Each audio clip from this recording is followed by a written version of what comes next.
Welcome to the State of the Markets podcast and a Happy New Year to you. I'm Paul Rodriguez of ThinkTrading.com. I'm Tim Price of PriceValuePartners.com. And our very special guest is Andrew Craig. Andrew Craig, welcome to the show. Great to see you. Great to be on the show. Thank you very much. So, for the benefit of people who won't necessarily know you, could you give us a quick intro, a quick potted CV, please? So the standard, tell the question that British people hate, which is tell me about yourself. I think we're less good culturally. Why do you want this job? Yeah, well, exactly. Well, look, for my sins, I was what my late grandmother would have described as a rogue trader, which actually was not what I was. I joined SBC Warburg in the late 90s. I started in the bond market actually, selling euro bonds. The best people start in the bond market. So yeah, quite. Although I think, candidly, I wasn't smart enough to be a bond salesman. Although that probably I probably shouldn't say something like that. But I moved swiftly to equity sales because I was really interested in kind of companies and the company story. So I joined the UBS smaller companies team in late '99. And spent many years, basically ever since then I've been a smaller company cash equities focused person, so no derivatives, no super complex stuff, but I guess the most salient thing and the reason I end up on podcasts like this is about 12 years ago I published a book called How to Own the World, which has happily been one of the top selling sort of personal finance books in the UK ever since, and I've just published my fourth book, which is actually a version of How to Own the World aimed at under 30s to try and catch folks so they can benefit from compounding, etc., which was very much demand driven because lots of sort of parents and grandparents and uncles and aunts said, really like your book, but could you write one for a sort of younger audience? So we did. And for what it's just to sort of finish off with, I wanted to go on to ad nauseam. I think it's important to also mention for the last 10 years, I've had a particular focus on life sciences and biotech. And that was what inspired me to write my third book, which was published in August of 24, called Our Future is Biotech, where the basic thesis is that kind of, biotech's super exciting. X of the US, it's also massively unloved for all sorts of structural reasons to do with the investment industry and how, particularly in the UK, how challenged the London Stock Exchange is. And I perceive that as an opportunity. So I spent 3 years writing a book about that. So hopefully that's not too rambling and long, gives people a vague idea of my background. So I've read How to Own the World, and I'm sort of loosely familiar with that. And that would it be fair to describe that as a sort of like a starter's guide to investment?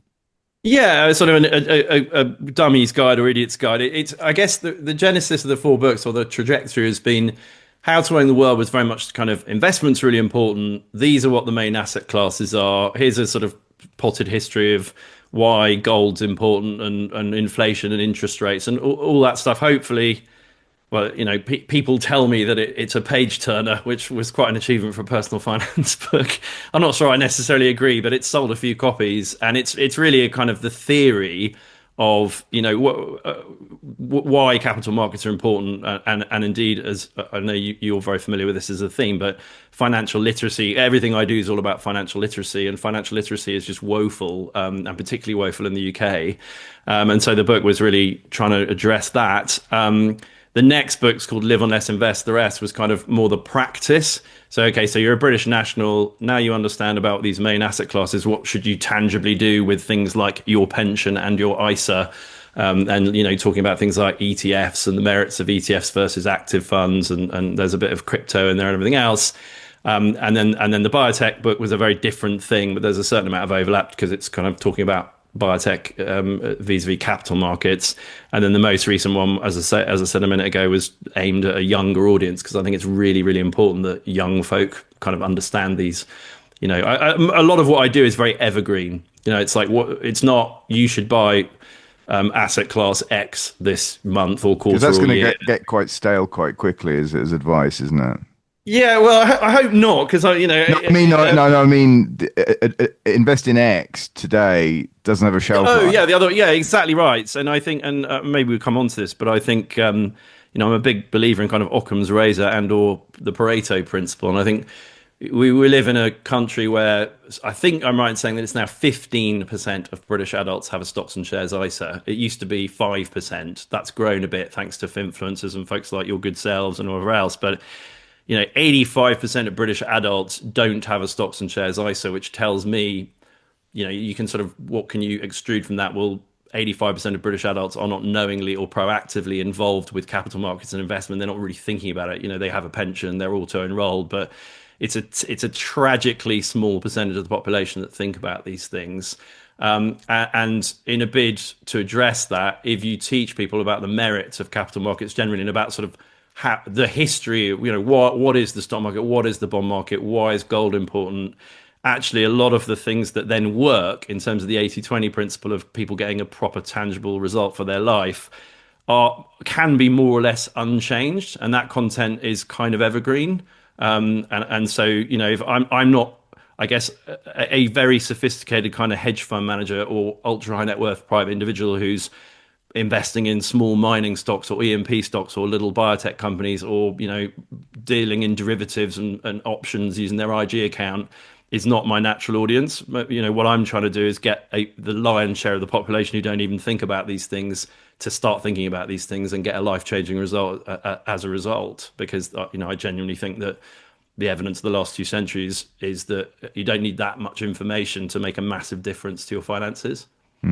I find it really interesting when I speak to people about this, how they say, "Oh, I've got somebody who's managing this for me," and I'd say, "Well, have you had a look at what they're actually doing and whether you could just do it yourself because you're smart enough to do it?" And they're like, "Oh, no, no, no, they're doing it," and all they're doing is investing in the FTSE and taking a percentage. And if the market goes up, great, and if it goes down, maybe we outperformed the 30% decline by 25%, haven't we done Yeah. well, sort of thing. And it's like, really, people, I'm not trying to trivialize investing because we all know it's extremely hard, but by the same token, you can take control in a way that isn't as difficult as people think. And a lot of this is all jargon that people speak in order to kind of Obfuscate and make it opaque. Well, look, I mean, I guess philosophically, so my belief is that investing really isn't difficult at all. And an analogy that I labour rather, and if anybody's ever heard me on another podcast, apologies, but I'll repeat it, what I call the automotive analogy, because it occurred to me years ago and it seems to resonate with people, is in my considered belief, and I reckon this is more or less empirically, verifiable, learning enough to be a good investor and get the nuts and bolts sorted for your ISA and your pension and whatever other bits and pieces you might do, and and understand what a compound interest rate is and why credit card debt's a bad idea, and if you invest, you'll do a lot better than if you borrow money, especially when you're young. That is truly no harder learning all of that than learning how to drive a car. And 43 million British adults have a driving license and have spent however many, I don't know, tens of hours required to get a driving license and safely go on the roads driving a car. But my guesstimate would be like probably fewer than 400,000 British adults actually have a basic level of understanding about the main asset classes and how you should asset allocate and how you should think about what you allocate to your pension versus your ISA every month. The really simple nuts and bolts stuff. Whereas trading, which is something that's completely different, making substantive decisions about where assets may or may not be valued at the moment, making big asset allocation decisions based on what's going on in the news or geopolitics or whatever else, that is really hard.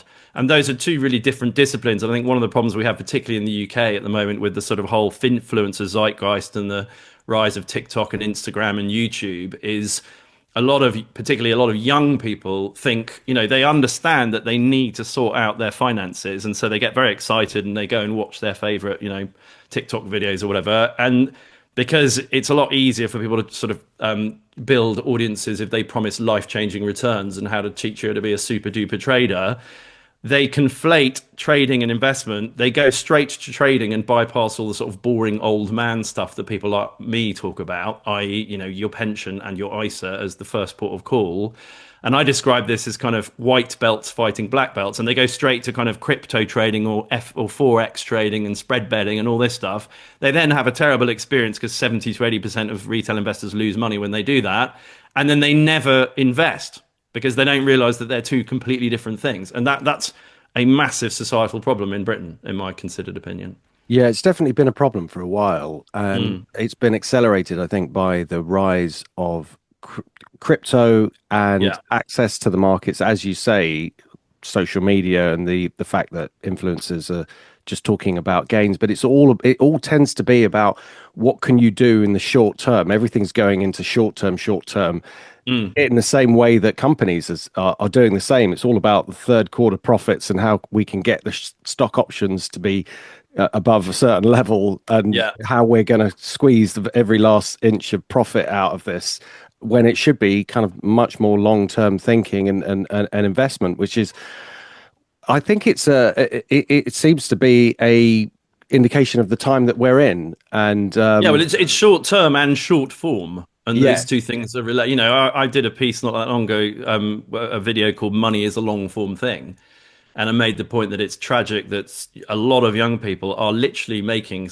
proper decisions about what to do with the money they're earning based on 1 or 2 minute pieces of content on TikTok or Instagram. Hmm. And, you know, and that it's a huge miss that we haven't done a much better job of regulating that reality, in my view. There's a very famous Canadian value investor called Peter Cundill who died a few years ago, and the statement of his I try and use as often as possible is the most important characteristic for successful value investing is patience, patience, and more patience. And Mm. then he says in capital letters, the majority of investors do not possess this characteristic. Yeah, and or what was the Charlie Munger said? Don't just do something, stand there. And then Warren Buffett said something like, what was his quote about sloth? Like their number one investment theme or approach was considered, Benign neglect. yeah, benign neglect and sloth. And I think that's right. But that, you know, this is all troublesome, everything we're talking about. But what is true, as with so many other areas of life, is you can choose to sidestep this reality. You know, if you're sufficiently educated about what actually works, and you're willing to just invest something every month for between, I always talk about between 20 and 40 years.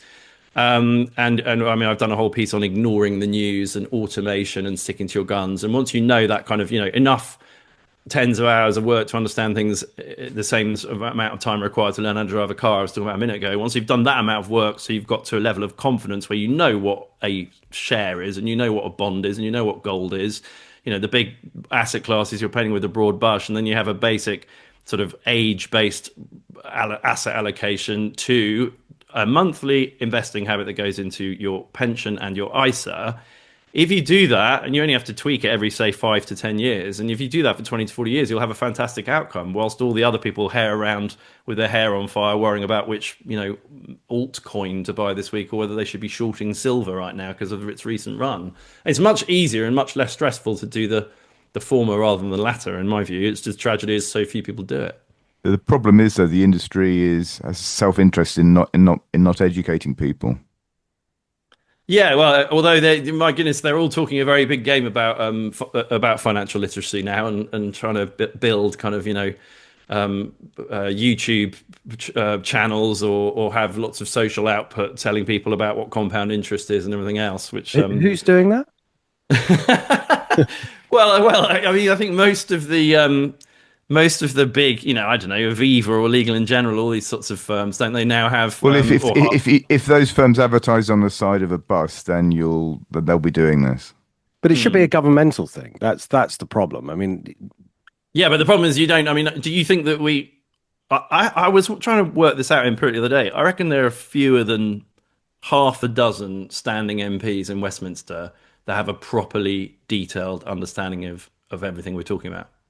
Is that unfair? I'd be amazed if it's that many. Yeah, yeah, like, including our chancellor, without wanting to get, you know, I don't want to get party political, but based, you know, if you become an I MP think at 31. give vent to your inner.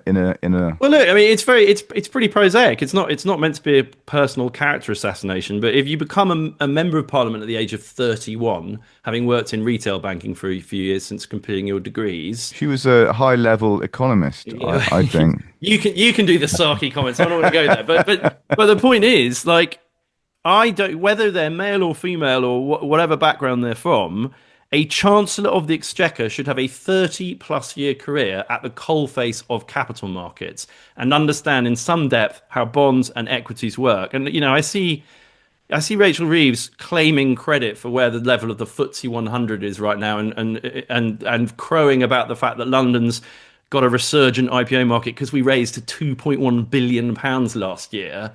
And as a statement of fact, she's either clueless or dishonest. Like it has to, by definition, be one of those two Apparently, things. one of her SPADs recently was quoted as saying, "What are these bond yields I keep hearing about?" Yeah, it's like when did you hear that brilliant? So there was a US congresswoman on one of the key committees in Congress who did a speech, and obviously, her sort of equivalent of US equivalent of a SPAD had handed her the speech. We'll put it on the teleprompter, or whatever, and she said, "It's so great that we're now going to be teaching children A1 in all secondary schools," meaning, of course, AI. But she's so good. She's saying A1, and she did it like literally throughout the course of the speech, because nobody could kind of correct her in real time, and that's the level. I mean, by the way, I know of a small group of very senior city fund managers and stockbrokers who've been lobbying various bits of the sort of regulatory and civil service architecture in recent years. And not that long ago, they went in, and I won't say who it was because I don't want to bite the hand that feeds me and After get the in too much show. trouble. Yeah, maybe, but they had a meeting with some very senior people who were tasked with oversight of the London Stock Exchange, and the people they met with, to your point, Tim, about what are these bond yields we're hearing about, were not aware of the existence of AIM. They basically thought that the London Stock Exchange had 350 listed stocks and didn't know about the small cap or AIM markets. Oh, And that how on earth can we have it? And it's no wonder we've got a dead IPO market, and things are as bad as they are for raising capital to do anything interesting in the UK as it is now. When you've got a chancellor crowing about how great the London stock market is because of aggregate levels of the FTSE based entirely on overseas buyers of UK equities and M&A premia. Meanwhile, the Calastone numbers tell us that we've had untold billions of outflows month after month for like 6 or 7 years, and you can't even raise 10 or 20 million quid if you're an interesting life sciences business that might be able to cure cancer. It's just insane. But anyway, I'm ranting. How do you improve the educational system without uh, basically allowing big fund groups to dominate the conversation then? By the way, this isn't we didn't have a conversation before you started this, did we, Tim? Well, let's just say that No, for posterity. this is completely unscripted. Yeah, unscripted, because I'm literally I emailed them again this morning. I'm working with a big secondary school who got in touch with me. Actually, it was sort of inbound rather than outbound. Demand driven rather than supply driven. But the headmaster and the head of sixth form at a very big secondary school got in touch with me because they are fans of the first version of How to Own the World, and they saw that I'd produced this new version for under 30s and said, "We're doing a life skills course for final year GCSE and A-level year students, so the last 3 years of their secondary school. It's gonna do IT and AI and public speaking and but a core pillar of it, we want to be personal finance. Are you interested in collaborating to help us build the syllabus?" And I said, de bears prey. And so we're working on that. And in my own small way, if we can get a few dozen schools to pilot that, hopefully later this year for sort of when everybody goes back to school in September, and then grow from there into a few hundred schools, and in the fullness of time, quite a lot more schools.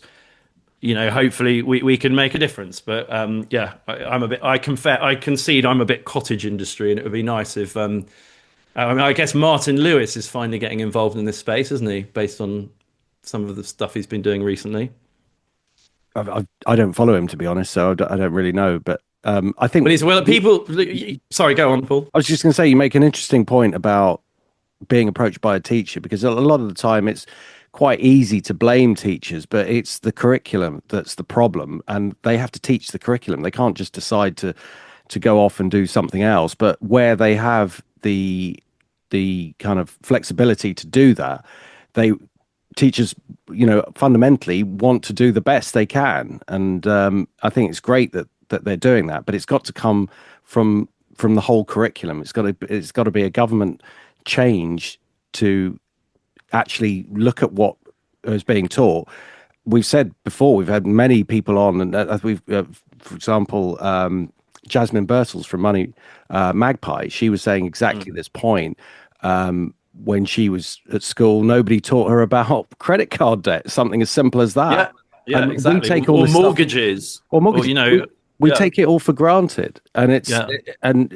I find it fascinating that you've spent so much time investing in this area. Obviously writing a book, and you're very passionate about it. I'm just Mm. curious about where that passion actually came from, because you could have just known about this, written a book, and then said that's it. But you're still really pushing very hard in this area, and it's admirable. Well, look, originally it was sort of just being an angry young man. One thing that struck me early on in my career is I was working for Swiss Bank, and I was surrounded by, proper master of the universe kind of UK equity traders or credit derivative people or convert people or M&A professionals. And what blew my mind was the number of them who you'd say, well, what have you got in your pension? They go, I don't know, my IFA at St James's Place does that. And it's like, what?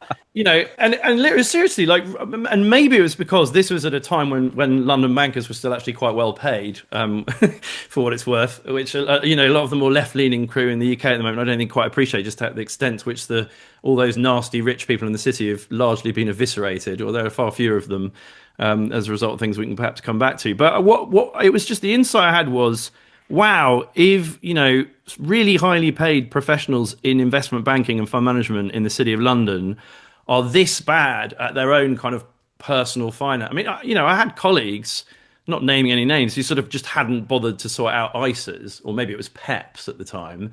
And they were like, "Oh, should I bother doing an ISA?" And it's like, "What? What? You're giving advice to like leading fund managers on smaller companies, like, and you haven't even considered an ISA in your St James's Place buffer that you have a nice lunch with in Mayfair a couple of times a year is just running your pension probably quite badly, without wanting to impugn St James's Place for the avoidance of doubt. And I thought, well, if that's what investment professionals, is that's how a lot of not all of them, but a fair number of investment professionals and senior lawyers and proper professionals in the City of London are behaving, what chance does the average person in the rest of the country have, or people working in non in every other sector, in industry or media or whatever? And I sort of thought, there's the old cheesy thing about crisis is opportunity, right? There's always a business idea in there somewhere, or even if it's taken me many, many years to try and start monetizing it. But I kind of thought, well, there's got to be a market here for just trying to explain this stuff. And so I started my business, Plain English Finance, which I hope sort of does what it says on the tin. I failed to mention at the top of the call when you asked me for my bio. I must remember to do a better job with that. But it's really resonated with a lot of people, both in financial markets and more obviously outside of financial markets. And then in the time since, where the passions come from more actually is just a passionate desire to see Britain do better. And I think part of our national I think Brexit is an absolute sideshow. I put a YouTube video out the other day about how the opportunity cost of the decisions we've made that have taken British pension assets from being 50% invested in UK equities to being 2.8% invested in UK equities in the last 30 years, and have basically destroyed our IPO market, and we've exported £1.5 trillion of our capital has either gone into bonds or into S&P, to goose Tesla to 300 times earnings. That is something that is entirely of our doing, and something that I want to overturn. And I want to. I'm very mission driven about that, because it's the opportunity cost of that for the British economy is probably about £20 trillion in the last 30 years, which is why our GDP per capita today is about the same as what it was 30 years ago, when a dozen other OECD countries' GDP per capita is twice what it was. And it's why Australians reach retirement with 4 or 5 times what British people do, as do Americans, as do Singaporeans. And it's like, we through abject stupidity in terms of, I mean, and again, to your point about how do we get teachers, how do we get the syllabus to teach young people in this country about capital markets, when the zeitgeist at the level of the regulator and the government and HMT doesn't understand the merits and performance of equities? Well, I think And there's we, a bigger problem here, which is the nature of education, full stop. So, yeah. to your point, I would say the answer is homeschooling. Yeah, well, For those possibly. people who have the wherewithal to be able to do that, which I But appreciate is not but Tim, the everybody. problem with that is that will by definition only ever be a tiny fraction of the population, right? And if we want Sure. to win here, we want. I mean, I don't want to sound hyper, but I've 10x'd my YouTube channel in 2 years. If I can do that again, and it will take longer than 2 years, because obviously coming from a lower base, you grow very fast, and then it starts slowing down. But if I can get my YouTube channel to a multiple of where it is today, I could have enough, and if I can get this sort of syllabus into enough schools on a sort of 10 plus year view, I could actually have a reasonably sensible impact on such things, as hyperbolic and sort of egotistical as that might sound. I'm certainly gonna give it a good try. But and yes, I mean we've actually, my wife and I have talked about homeschooling our kids. Well, I'm not sure either of us has the bandwidth to do it. But in Yeah, terms of financial education, as you've already said, this isn't a 24/7, 365 day thing. The essence that you can get quite across quite quickly. So that's something that really parents ought to be able to do for their children if the schools won't do it. 100%. I mean, I always bore on about it, but I genuinely believe that learning how to make a life-changing difference to somebody's finances takes less time than learning how to pass the driving test. And that one insight is, I've had so many people say to me, "My God, is that really true?" And it's like, yes, it is. It's not true of becoming a super duper hedge fund manager or a whiz bang trader or whatever, but it's true of the nuts and bolts of what are the main asset classes, and how do I deploy those across my pension and my ISA over a 20 to 40 year And view the to make. principles that you've just talked about, you can get across in 60 minutes. Yeah, I mean, well, I guess I've done something like 50 12-minute videos on my YouTube channel in the last 2 years, which is quite a lot more than that. But yeah, I think you can get people a lot. People can get a lot further down the road to feeling much more comfortable about these things in 60 minutes than they probably believe. That's certainly Mm, true. Yeah. mm. It's just that, Sophie, I mean, to go to the earlier point. So it's like one of those kind of the reason that people are the reason 19 million British adults are challenged financially, well, there are several reasons, but one of them is because none of them have ever learned about investment, money, capital markets. And it's like, if 200, how long ago did we invent the automobile? I call it, if a century after we invented the automobile, only like 1% of the population used that technology, we that would be just idiocy. But in the century or more since kind of, investment funds have existed, one only I mean ultimately capital markets are a technology. I make this point all the time. The stock market is just a technology to pool capital and syndicate risk to do amazing things that humanity, it's a single individual or a small group of individuals couldn't deliver an iPhone or the internet or a They couldn't Boeing even deliver a 747. pencil. Yeah, well, exactly. That's that classic Milton Friedman video, isn't it? Yeah, exactly right. And we, particularly in Britain, where we have this sort of really left-leaning zeitgeist, where everybody wants to hate on wealthy people and capital markets and nasty bankers, even though there are hardly any left. People just don't have that fundamental insight. If you walk into a Boots or a Superdrug or Aldi or a Lidl or a Waitrose or a Sainsbury's, just stop and look around you at the unbelievable cornucopia of what capitalism has developed. Quite aside from running water, electricity, air travel, the internet, sports stadiums, gaming, movies, music. It's absolutely astonishing what it has delivered to mankind in the last 2 centuries since it was invented. And vanishingly few people understand that, and even fewer are taking advantage of it properly.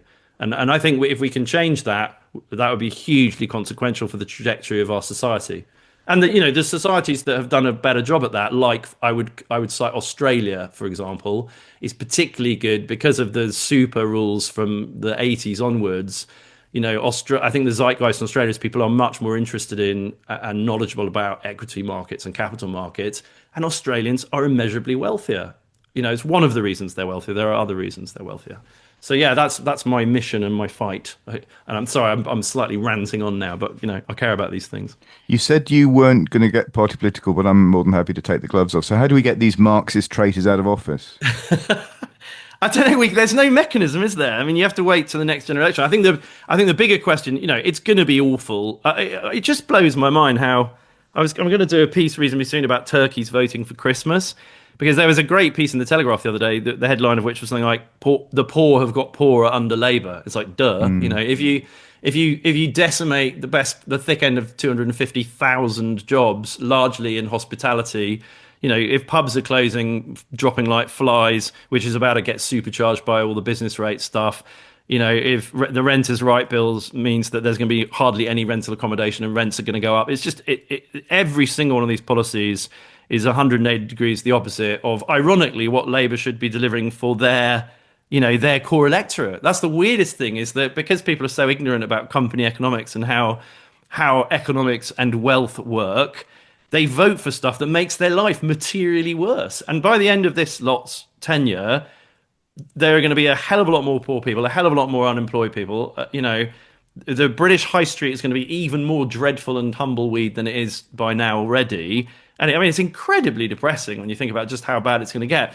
And the bigger question for me is, who is the electoral alternative going to be that can come along, win an election, and actually implement, for the first time in like 30 plus years, policies that will make people's lives better in Britain? Because I don't see, sadly, Reform and Ben Habib and Rupert Lowe are all, fragmented to the four winds. The Tories are obviously going through a time where they're sort of on their arse as well. And I don't know is there going to be a fiscally prudent small government, we actually understand capital markets and how people's lives are improved option at the next election? I'm not overly bullish about that, but I know a lot can happen in 3.5 years. But maybe the nature of government has to change, because it doesn't seem like we're well served at all by the uniparty, because whether you voted Conservative or Labour, you're getting the same policy slop. Exactly. But what blows, I mean, it's the turkey's voting for Christmas thing, right? What blows, so first, to preface this by saying I'm a Benthamite, and not in the effective altruist Benthamite, What does that being mean? tarred by the. So basically, Jeremy Bentham's utilitarianism is the idea that if you look at policy, society should always look at what delivers the best possible outcome for the largest percentage of the population, which is The Jeremy needs of the Bentham. many outweigh the needs of the few. This is volcanism.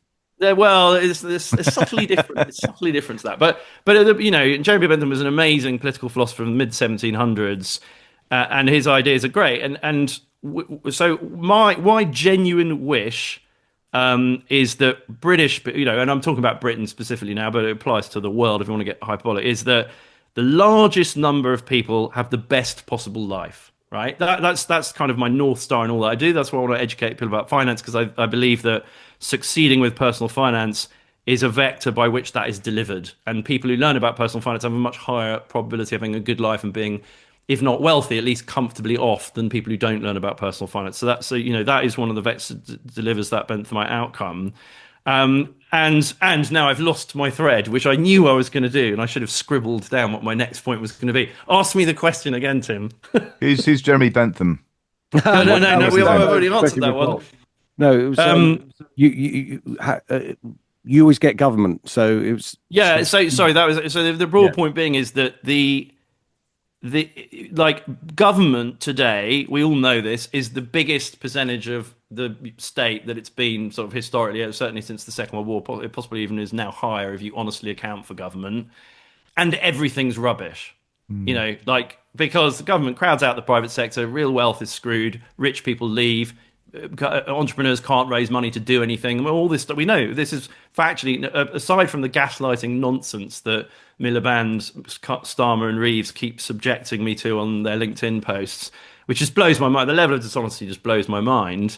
It's Orwellian in the extreme. But the reality is that Britain is awful, and life is getting much worse for millions of people, as a statement of unimpeachable fact.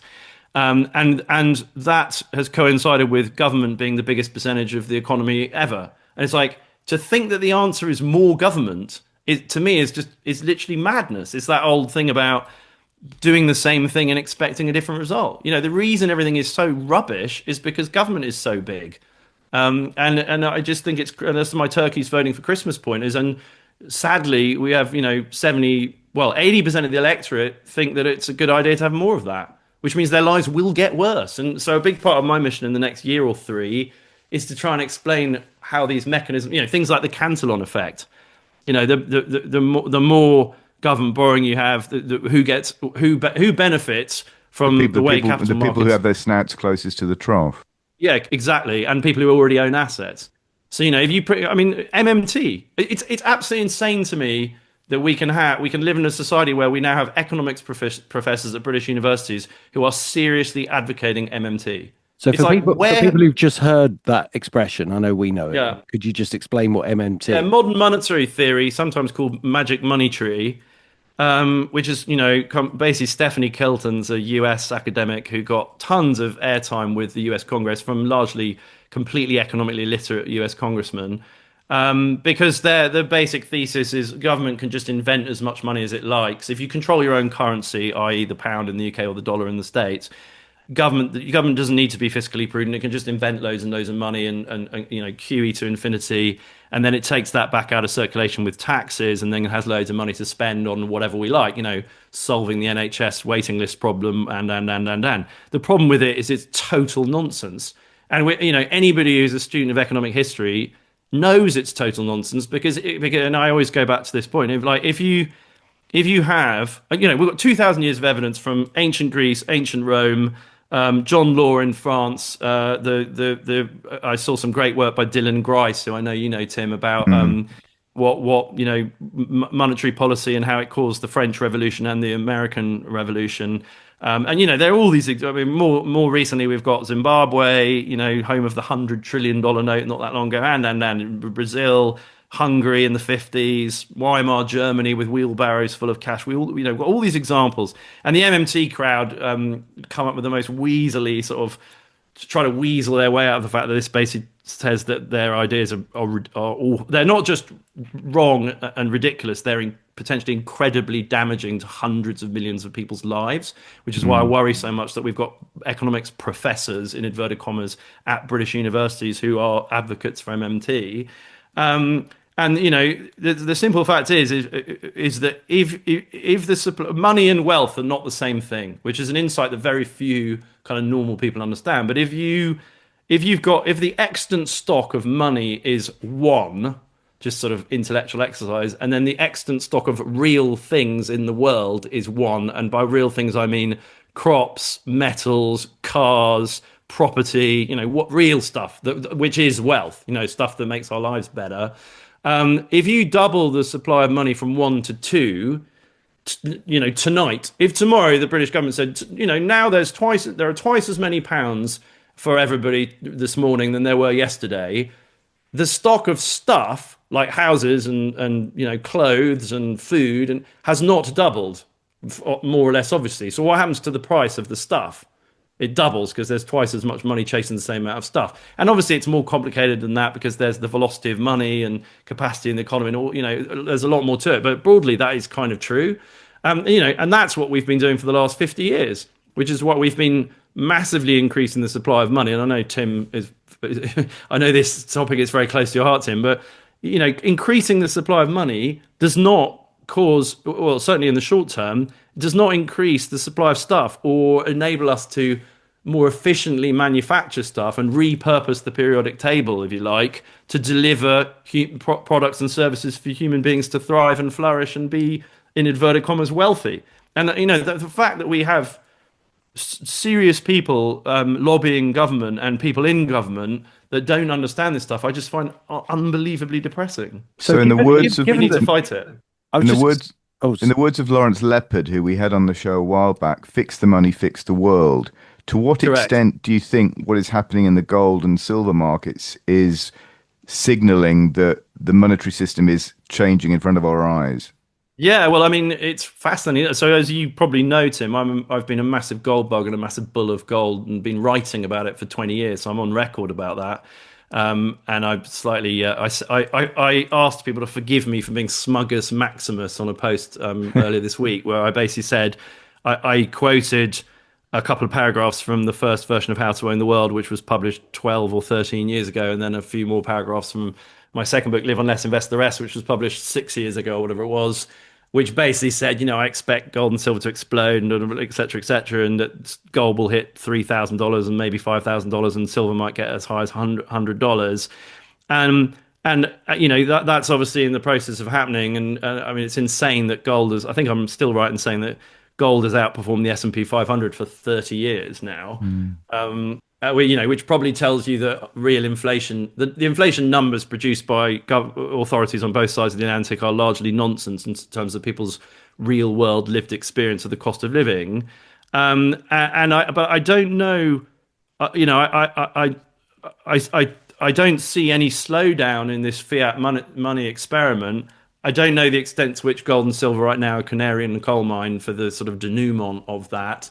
I'd leave that to smarter folk than I to talk about, but it's certainly telling you something. And I Mm. said, and I think the other point is, silver at the level it's at the moment. I see a lot of people saying, "Oh, I'm taking profits in silver now. It's really hot, and last time it got to this level, it fell back 70%, and et cetera, et cetera." And it's like, well, yeah, but the industrial demand for silver right now, strategically, No, the game's is completely changed yeah, compared to the Hunt exactly, brothers manipulation of yeah, 1918. yeah, exactly. And so, but it's kind of I'm glad selfishly, I'm glad that I'm kind of long precious metals personally. But you're You right. feel a What is bit it? you feel a bit guilty because it's Yeah, there's something terrible about the state of the world. Well, I was going to exactly. say, with regard to your book, you said right at the beginning that you didn't have any specific investment ideas because they weren't evergreen. Mm, But now you're saying that I'm not saying you're contradicting yourself, but I was going to say that given that we've discussed how the government's not going to change, how people aren't being educated properly within the mm. government and with people who are pulling the levers, and we think that there's going to be more money supply, we think it's all in this direction. Yeah. Wouldn't that be an evergreen type of Well, I trade? mean, look, that was the evergreen, and so just to sort of unpack, my worldview is in terms of the 80-20, what's the fastest route made to be? Because look, the reason I do this is because with the best will in the world, most people who will be willing to spend a few hours reading a book like mine and think, I really should sort out my pension and my ISA and learn a bit more about this, will not be willing to learn what return on capital employed is, or the difference between a PE ratio and an EV/EBITDA ratio, and then or what Bollinger Bands are, or moving averages are, or all the kind of arcana of being properly sophisticated when it comes to All very finance, simple right? things if you break them down, Yeah, basically. no, that's right, but so are lots of other things in life that people don't bother learning about, Yeah. right? In terms of painting with a sufficiently broad brush and the 80-20 rule, and how do people, for less time than it takes to learn how to drive a car, how do people get a really tangible result? It's the Jack Bogle idea of 100 minus your age is sort of features quite a lot in my thinking, which is basically okay. So 100 minus your age is tells you how much you should be exposed to equities as against. So if you're 30, you should be 70% equities, 30% something defensive, bonds, cash, whatever. If you're 70, you should be 70% defensive and That's 30% in interesting. equities. I've never heard that before. Have you heard that, Tim? I think I'm not a Boglehead, but I think I've heard the general illusion. That's So interesting. and Interesting there with was the an bug. article about it. I think it's a really great, elegant idea.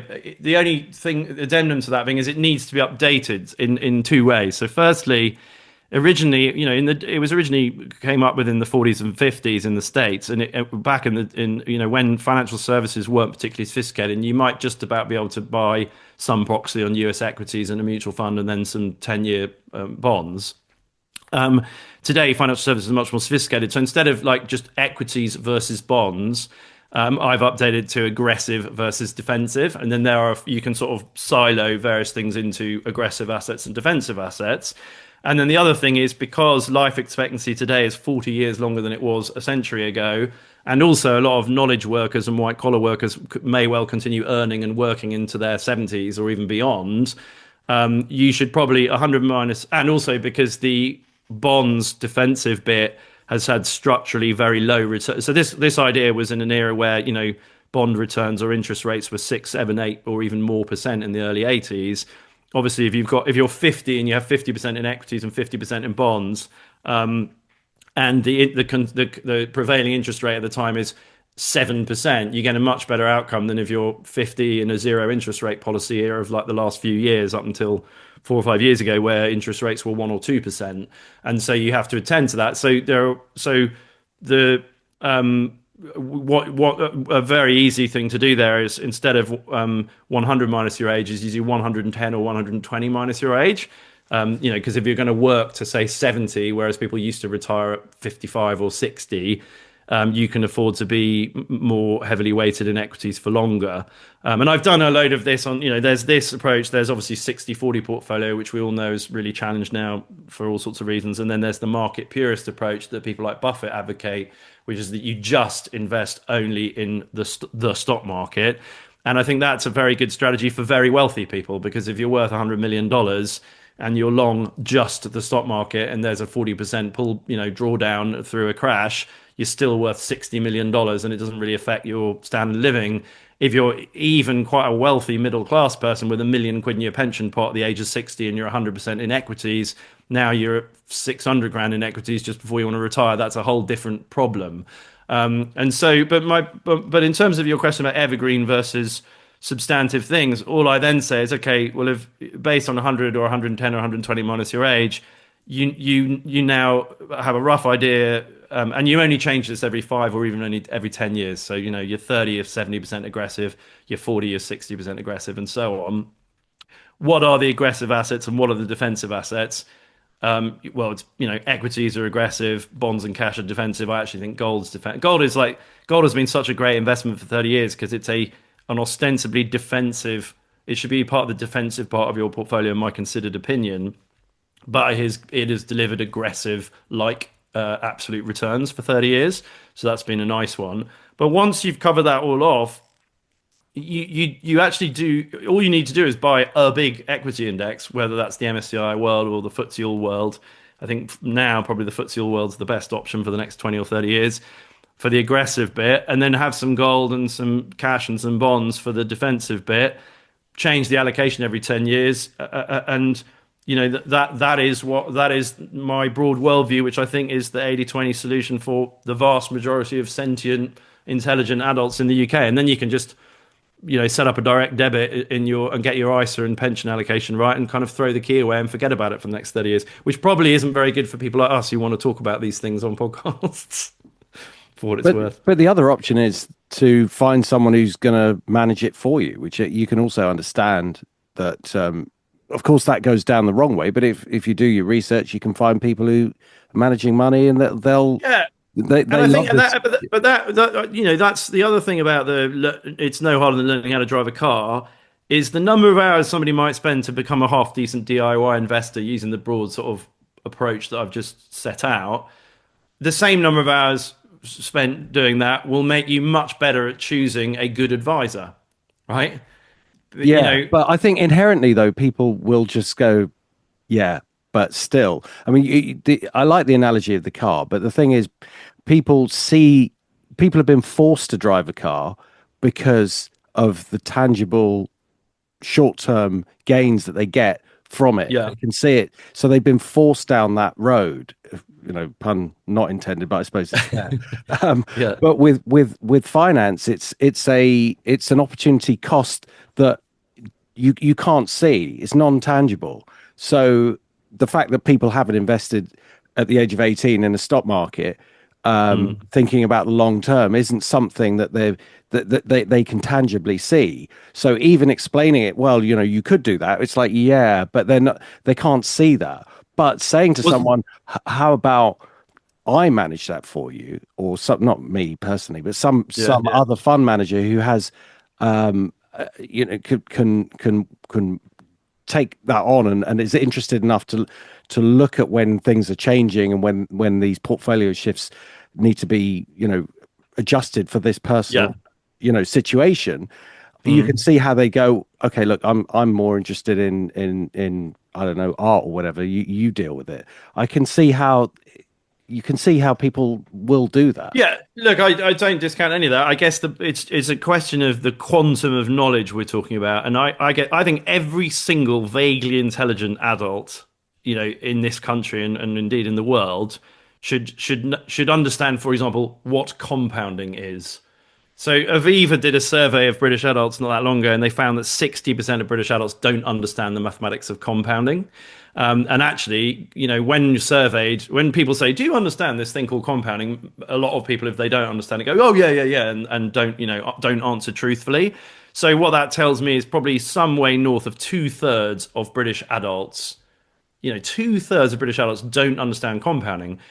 And it's for that reason that they don't understand that putting a little bit buy into effectively into financial markets for 20 plus years delivers a life-changing outcome, because they have no visceral sort of emotional connection with the fact that that can result in a large six or low seven-figure sum, or even better than that if you are a particularly high earner, start early enough and do a particularly good job and lucky with your investment returns. And those, I think, whether or not somebody outsources all of this stuff to an advisor or not, there are a few really key things, like understanding what the stock market is, that it's not just some sort of spurious zero sum casino for rich people to rip their faces off every day. It's actually one of the most fundamental technologies humanity's ever invented for human flourishing and enabling us to do things we couldn't otherwise do. People need to understand that. People need to understand what compounding is. People need to understand that the most important investment theme of them all is human progress. Why do stock markets basically over time, smoothing out the shorter term volatility, go from bottom left to top right over time? And why does investment work? And why have hundreds of millions of people been able to retire and live for many years, sometimes even decades of their life, on a thing called a pension? Is because of the fundamental technology of capital markets giving you exposure to the fundamental reality of human progress. And It's the also tragedy is that just a point on that, if mm, I mm, may. It's also because the construction of the indices is always the strongest stock. So if you go back 30 years or maybe even 10, you're going to find that what constitutes the top 100 stocks or the top 500 stocks in the S&P are not the same. So you're always yeah, actually looking at the strongest of the strong, and in many ways you have to understand. People have to understand that you can't just buy the top 100 stocks individually and then forget it. It will always just go up. The progress changes, and yeah. that's how the system is designed. And But just to you, but it's, extrapolate, but it's, just to extrapolate from that yeah. point as well, that also Mm. doesn't take into account the fact that some indices close and never reopen. China, Russia, Vietnam, whatever they might be. So there is a similar sense of winner's bias in relation to the Anglo-Saxon markets that doesn't pertain to everything globally. Mm. Oh well, yeah, 100%. One of the points I made, I think it was in my biotech book, was how sort of semi-immediate. If you're an aristocrat. I mean, I don't know if either of you are fans of Downton Abbey, but I think this actually happened to the lead character in Downton Abbey, whatever his name is. But in the 1880s, two of the sort of markets that your stockbroker in Threadneedle Street would have put you into would have been Crash. Imperial Russia and Argentina. Mm. And 20, that probably wouldn't have been a good bet not that long afterwards, would it? Yes. So I guess a follow-on question I was going to ask about your book about owning the Mm. world is this, do you look globally, or is it? Yeah, yeah. I mean, Yeah, yeah. I just think all people need to do is have a reasonably well diversified proxy on human progress Mm. financially. Yeah. That, and that's that, and it's like the crazy. I guess one of the key insights is that very few people do, and particularly in the UK. And maybe we can come on to the discussion around, are we at peak passive, and what does passive to infinity mean for capitalism, and is that a risk? I mean, that's a big theme I'm writing about at the moment. But as long as people have a proxy on global growth that's reasonably well diversified and keep a sort of weather eye on it, I think they can get a really really satisfying result. And the problem is that 85% of people aren't. And then in the UK, one of the biggest problems in the UK is because of to my mind, extremely ill-considered regulatory and policy decisions going back to the late 90s and Blair and Brown. In the not that long ago or a few decades ago, a British person with a pension could kind of rely on the fact that there was a big equity exposure to that pension, so and also interest rates were structurally higher, so their annual through their adult life investing returns were high enough to deliver a half decent pension pot at the end.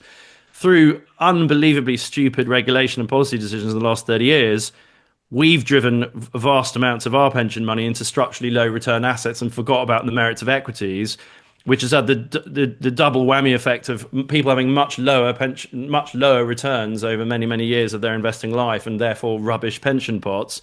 And on the other half of the double whammy is it's starved British businesses for risk capital to actually do stuff and build businesses.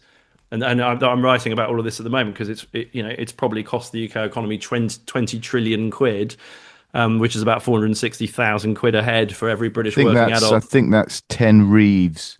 10 Reeves is That was actually so. a unit called a Reeves. Right.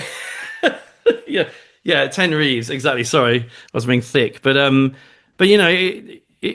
don't think I hear everything you're saying about how the Nifty 50 were what it was what in the 60s, and now it's the Mag 7, and there's always going to be rotation, but But getting then you buy a broad market index. Then you yeah, buy the correct. S&P And 500 or particularly, the Dow Jones.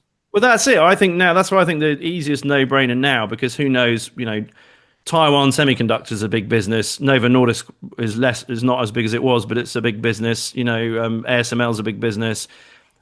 We don't know where the next raft of multi-trillion or trillion-dollar businesses may or may not come from. I think US exceptionalism is getting a bit long in the tooth. So I think I'd prefer to have a FTSE all world exposure. If you're just going to have one, right, which most people only need one. They need a big global index to MSCI keep a World. weather on. What was that? MSCI World. Yeah, exactly. Either MSCI World or FTSE All World. The All World's got the developing markets in it. And I think in the next 20 or 30 years that could be quite interesting because who knows what might come out of Brazil or India or whatever. Obviously, India's been very well bidden and a bit disastrous of late, but on a 20 to 40-year view, these things all come out of the wash. In my opinion, the more important thing is A, that you are actually investing, and B, that you also have some of the right allocation to aggressive versus defensive. So we all three of us know there's very likely to be a 40 or 50% correction in US equities at some point. We don't know when it's going to be, but it's likely to come along. And so you don't want to be 100% in equities if you're 60, or indeed probably if you're 50. And the tragedy is that time after time, 15% of British adults have a stocks and shares ISA. Two-thirds of them own two tech stocks in that stocks and shares ISA. So they're going to get hosed. But the knowledge required to not get hosed is not much in my view. So if you were updating your book, How to Own the World, what would you be putting in it, or is it pretty much the same as what you were looking It's at? pretty much well. I did the third edition was published in March 2019, so I did Okay. update for that edition, and the new version I've just done for. I mean, it's ostensibly for under 30s, except that if somebody's 42 and they never learnt this stuff, then I would encourage them to look through the fact that it says How to Own the World Before You're 30 on the cover, because it's all the information's as relevant to people of all ages as it ever was, and so that's updated. And yeah, I haven't changed it because the other insight is the crucial importance of dollar cost averaging and investing every month for 20 years, or ideally from 25 to 65, call it 40 years. Because so many people start late, they might only be starting in their early 40s or the mid 40s. So they need to. I think at least 20 years is required to get a properly good outcome and benefit from compounding. But the broad asset allocation to the different silos and the kind of thought process around fiat money expansion and everything else, and therefore you need to have some gold and it is unchanged. And I don't think because it's like the number of times I've heard somebody go, oh well, when the 1929 US stock market crash happened, US equities didn't get back to the same level until 1958 or 1961 or whatever. I can never remember 54. which year. 54. 54. Yeah. Yeah. That Okay. was So that's quarter used century. Quarter century. exactly, and that's used by cynics and trolls who go, "Oh, this guy's snake oil bullshit," whatever. What, they To say that say, about you? yeah, yeah, all the time, all the time. Really? Okay. Well, it's amazing how much. It's amazing. Cool. You say something like the You use a fact, you drop a fact, and people start correct. Like behaving the like S&P wolves. 500 has returned an average of considerably more than 10% a year for a century. Now, there's a lot to unpack about that, like volatility, and it's not an interest rate, and people need to understand that. And it crashes 30 or 40 or 50% every few years, and all that good stuff. But the point I was going to make is, it is factually true that the market crashed in 29 and didn't get back to 1954. Thank you, Tim.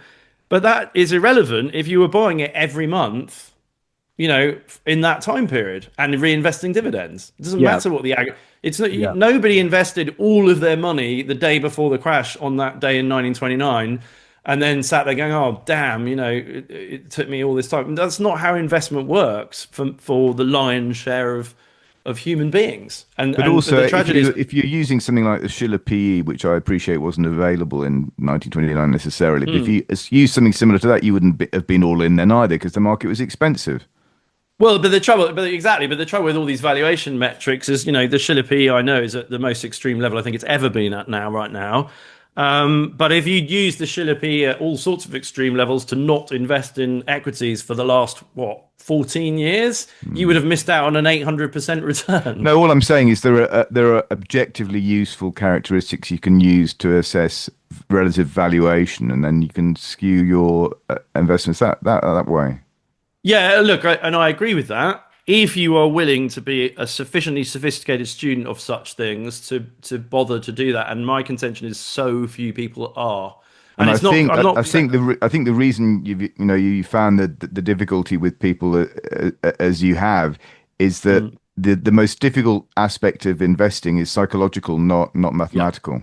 I think yeah. I think that the lesson to be learnt there, Andrew, is just don't read the comments because you're always going to get some fools, aren't you? Oh no, I know. But what does make me, although I'm quite looking forward to doing a sort of, I don't know, a bloopers video in a year or two, slash here are all the trolls that said this, and this is why they're so painfully, horribly wrong. Like what does make me laugh is the number of people who say with such robust confidence, they make argument X. It's like, oh my God, like you, and the trouble is in this day and age, explaining to people that things like that, and Bernie Sanders said this on a podcast interview the other week. He was making the case that I hear all the time, and this will probably make you both smile because I'm sure you've had the same thought, that Vanguard is X percent of, Vanguard owns X percent of US equities, State Street owns X percent of US equities, and BlackRock own X percent of US equities. Therefore, those three massive companies control US equities because he doesn't understand They're that they are agents, they're just economic agents. correct. They're underlying investors in those S&P 500 ETFs or whatever the ETFs there might be are hundreds of millions of normal people. And the time and time again, I mean, if you Google it on YouTube right now, there are all these like total imbeciles going around, outside BlackRock's office in London or New York, sort of doorstep and going, you guys control the world. You own 8% of every single company. It's like, oh my God, like you literally do not understand what these companies do and what they are, but trying to explain that to people once they've got a bee in their bonnet, but they're just not willing to engage with the facts. And you see that time and time again in certainly in the work I do. And all you can do is kind of laugh and try harder to explain things in plain English. Well, they say you can't train a monkey; it doesn't work, and it annoys the monkey. I always find that quite helpful. Point. Yeah, Thanks for but that that. doesn't take into account the fact we have Rachel Reeves in office. Yeah, well, I'm there not. is that. I am not going to refer to our chancellor as a monkey publicly. But I mean, I'll go back to what I said earlier. I do. I don't know whether you can legislate for this or make it. It should certainly be convention if it's not law. But we should not have a chancellor of the exchequer that has no no proper, that hasn't. I mean, I think a chancellor of the exchequer should have at least 30 years of front office experience of capital markets. And I don't know, isn't that? And you should have a business secretary that's actually been in business. Oh, Et definitely. cetera, I et mean cetera. that's it. It's so plainly obvious that these people have never run a business in their lives, and they think, Yeah. yeah. I mean, just the hoops you have to go through yeah, it's incredible. Well, I genuinely dread the state of the UK high street by the end of this electoral term is just going to be something that it's literally going to be something out of a zombie apocalypse movie. I mean, the number of the business rates reset that's about to happen. It was the British Society of I think they're called the British Society of Innkeepers or the British Association of Innkeepers did a piece after the first Rachel Reeves budget saying that 80% of their members were now structurally unprofitable. And so basically some enormous percentage of British pubs and restaurants and hotels and God knows how many other businesses are currently running on balance sheet, not on P&L, right? They're basically they're borrowing more money from the bank. They're trying to get investors to invest in them if they're a restaurant and entirely because structurally of where rates and national insurance and minimum wage and all of that are, not because they're not actually doing great revenues. And the business rates are about to reset and make that even worse. And I'll be amazed. Maybe Weatherspoons will survive, but it's just going to be absolute carnage. But I guess it will be so bad. When X thousand, when up and down the land, villages and towns and even a number of cities, villages have lost all of their pubs, towns have lost most of their pubs, and cities have lost lots of their pubs. There's going to have to be a vault fast policy, right? Wise, surely, when they see the damage they've wrought. But it just blows my mind. They can't like work out ahead of time that that's what's about to happen to all these businesses. It's I insane. don't think they care. I mean, I'd go further and say that I don't think this is happening by accident. I think it's happening by design, But appallingly. how? But then, yeah. Well, I know I'm familiar with people have that, and it's the World Economic Forum and Klaus Schwab and all that sort of stuff, and that Keir is a puppet He's a minion puppet. of yeah. But what? How does that actually? If I think about the Edward de Bono idea of a logic bubble, right? Hmm. What's the end game? Okay, so because they're going to be absolutely trounced electorally if that's what Well, happens, that surely. assumes we're going to get another general election in 3 years' time. Ah, well, this is interesting. Given you are happy to meander, so but what's the mechanism by which that doesn't happen? Well, what's the mechanism by which Labour cancels council elections because it knows it's going to get its arse handed to it? Yeah, but okay, and if they try to do that in a general election, what would the outcome be? I don't know. I mean, there's things that are above my pay grade, but all I'm saying is I'm personally more than satisfied that the reason the entire West is committing cultural suicide is because cultural Mm. Marxists have basically been installed throughout. It's Yeah, well, look, Gramsci's long march through the institutions, and it's finally arrived. I don't necessarily the Fabian Society. I don't necessarily disagree with that. I just you got to think, okay, so what's the size of the standing military in the UK, and how many of them will, God, we're talking about military coups in the UK that was getting quite Well, spicy, but I'd be happy just to have Trump, get extract Starmer from number 10. That would do it for me with a Chinook or something. or 20 or 30 of them, yeah. Curious. I don't know. It's because at the same time, I always have this schizophrenia at the moment between. I've described this before as we're in a race between Mad Max and Star Trek, by which I mean that we could either veer towards a horrendous sort of post-apocalyptic world of people, fighting for resources and everybody being horribly poor and water being scarce and whatever else, or actually the technology coming down the pipe could be so incredibly good that what our biggest problems will continue to be existential and i.e. How do a fundamentally structurally enormously wealthy population of several billion fewer human beings, which is what's likely to happen given the trajectory of birth rates every time a country becomes developed and economically wealthy, is there, oh, I'll put it this way, if you got on a time machine and got out in Victorian London in 1850 and looked around you at what was absolutely a hellhole, the high stink of the Thames, and there were no sewers. I think they hadn't yet developed sewers, and nobody had any teeth, and life expectancy was 37, and you were wading through horse shit everywhere you went, and said, Well, that sounds like living in Camden to me. yeah, yeah. Well, you said it. I wouldn't impugn Camden. Seems like a lovely part of the world to me. But the point being is that, and you said, okay, we're going to put you in a time machine, take you forward to 2025, where the population of London will be 3 times bigger than it currently is, but London will be way greener, cleaner, safer, nicer. And by the way, GDP per capita will be sort of the order of £50,000 or $50,000 a year, whereas back then it was 500 or whatever. The evidence of the last 2 or 3 centuries is the trajectory's been absolutely incredible, and the irony is with mental health problems, pessimism's never been higher than it is today. Mental health problems have never been worse, but we are factually unbelievably better off than almost every other age of humanity.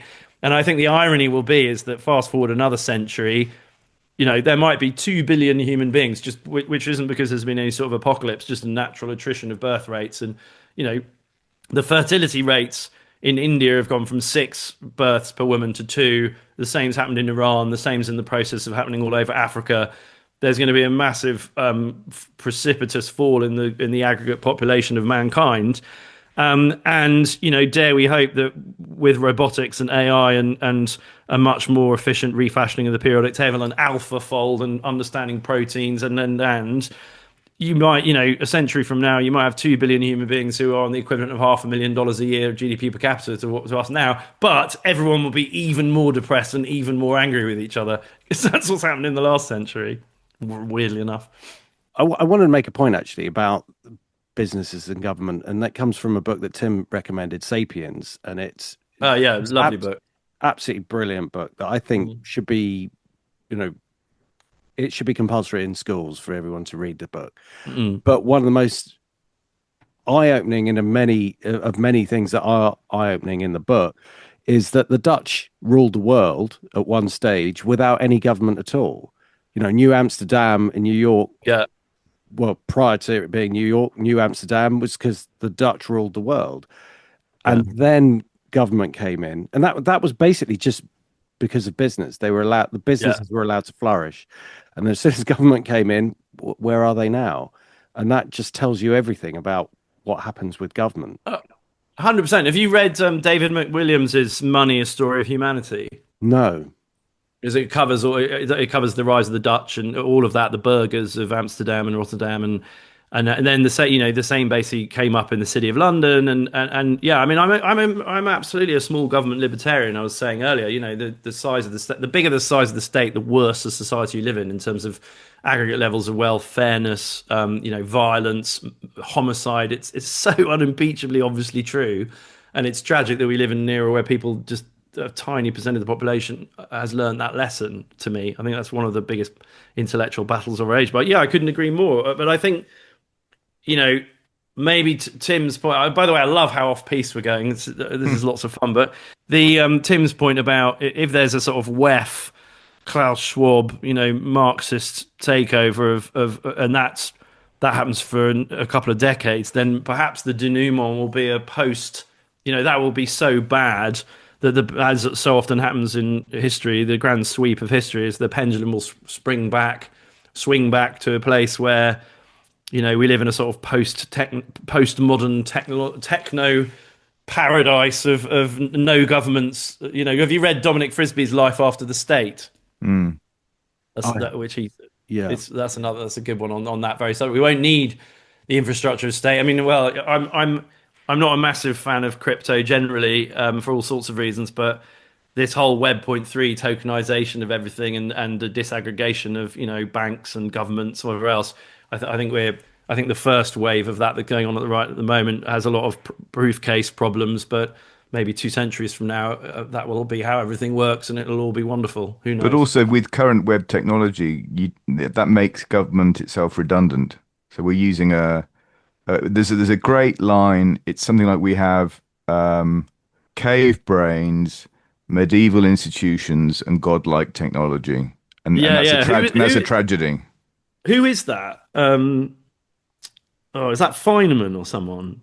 But yeah, I'm aware of that quote. No, that's right. Well, I don't know. Well, I mean, I sense we're getting very. I'm very happy to go down whatever rabbit hole you like. But what do your listeners like? Do they want us to go back to some more specific stuff about capital markets, or should we just carry on? I was going to ask those sorts of questions, but I just want to I wanted to make a point about, I think Tim and I agree with the idea of business and capitalism and how it's fantastic. And it's obviously something that you share with the innovation of people and the genius inventions that have been created and how it's changed the world. But I think the problem with the world that we have now is crony capitalism and how it's infiltrated in a way that is so destructive. Like, for example, our food system is a lot of the stuff you buy day to day is just terrible, and it's a battle in the same way as kind of dealing with your finances. You've got to be on it, You've got to do your research. You've actually got to Yeah. you've got to go through looking at everything that's in a product, because they're putting stuff in there that is barely food, if you could even call it that, and they don't know the long-term effects of it that's affecting the health of people. Yeah. And then the NHS has to deal with it, or it's more money for a private company and big pharma. It's like, what do we do about that other than become more aware? And so, Well, yeah, 100%. It's education, education, education, exactly. isn't it? Yeah. So, I mean, look, I mean, sorry, go on, Paul. oh, Sorry. sorry. I mean, brilliant if you're going to be able to answer this, because I don't know what the answer to that is other than education. Yeah, well, I agree. I mean, and the other one, in terms of crony capitalism, which I'm in the process of doing a video series about, is the rise of passive investing. I think we could look at passive investing 20 years from now, from the vantage point of 20 years ago, a bit like how we look at smoking today, which isn't my idea, by the way. It comes from a guy called Jamie Seaton, who's an ex-fund manager. I was talking to you about this the other day, because so passive investing is a very simplistic, compelling story. Oh, 90% of active fund managers underperform, and you should be passive, and it's cheaper and it's great, which is such an unbelievably simplistic way of looking at such things.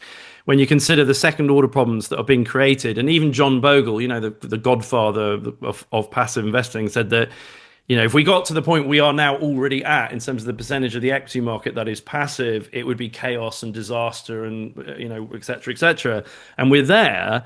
And you used to have a headline where Elon Musk stands to earn, particularly as have a compensation package of as much as $1 trillion. Now, very likely that's never going to happen because the hurdles are very high. But this enormous wealth inequality, if you're a capitalist red in tooth and claw, you don't really have a problem with wealth inequality, because ultimately, particularly if somebody's a minority shareholder, if Jeff Bezos is worth $200 billion, he's created $2 trillion for the rest of the world and everything else that's good about what Amazon has created. And I talked about this, and I get pilloried about this all the time. But in a world where all over the world, passive investing has been, to your point about crony capitalism, I mean, basically why passive has been so disproportionately successful is because it's been the lobbying of Vanguard, State Street, BlackRock. It's all these big players pulling the wool over the eyes of financially illiterate US congressmen. In my considered opinion, initially, that's how it all started, and how basically, if you run a Fortune 500 pension fund in the States, or pension scheme in the States now, it's more than your job's worth to try and put anything into active for your occupational pension scheme. So it all goes into cheap ETFs, and that it's a bit like McDonnell Douglas triumphing at the Pentagon and having disproportionate hundreds of billions of dollars being thrown at them to develop whatever, defense tech, or the pharmaceutical industry triumphing and having hundreds of billions of dollars thrown at them to develop vaccines, or what other nefarious thing that we might talk about. But I think what gets missed is the nefarious element of why passive has grown, which is really worth interrogating, because that is why I think it's creating a complete dislocation in how capital markets and equity markets function. It's imperiling growth and innovation, particularly in the UK. It's why the IPO market is completely screwed, and it's driving winner takes all outcomes, which means that capitalism stops working because you don't have new company formation. The incumbent advantage of being a Google or an Apple or a Tesla or whatever else is absolutely enormous, and you don't have the kind of gales of creative destruction, the Schumpeterian gales of creative destruction, that it means you're going to get new companies and new technologies, and everything starts ossifying, and you get massive wealth inequality. So,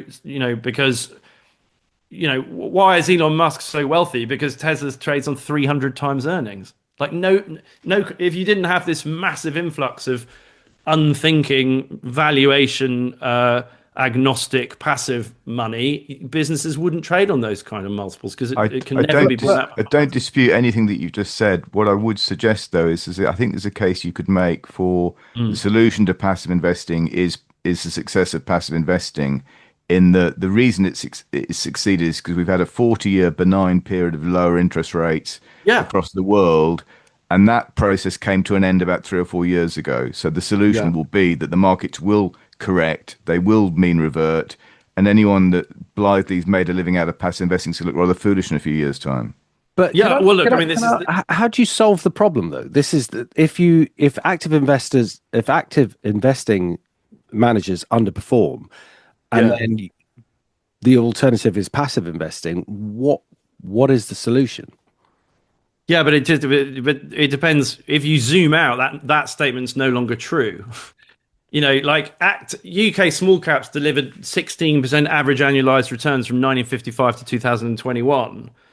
So everyone says, "Oh, active funds are rubbish," and I mean, Mike Prentice wasn't rubbish, and Harry Nimmo wasn't rubbish, and all these like, it depends where you draw the line from and to, and if you draw the line longer, and also if you to Tim's point, the trouble is the madness of crowds is the strongest it's ever been because you've got 2.5 billion people on social media, right? So even you think about when the dot-com boom happened in the late 90s, early noughties, a lot of people didn't even have email back then, and it was so the size of the bull market is so extraordinarily bigger than it was then, and so the denouement's probably going to be even more extraordinarily painful. I don't know what the answer is other than better information and better education about all these things, because there are so many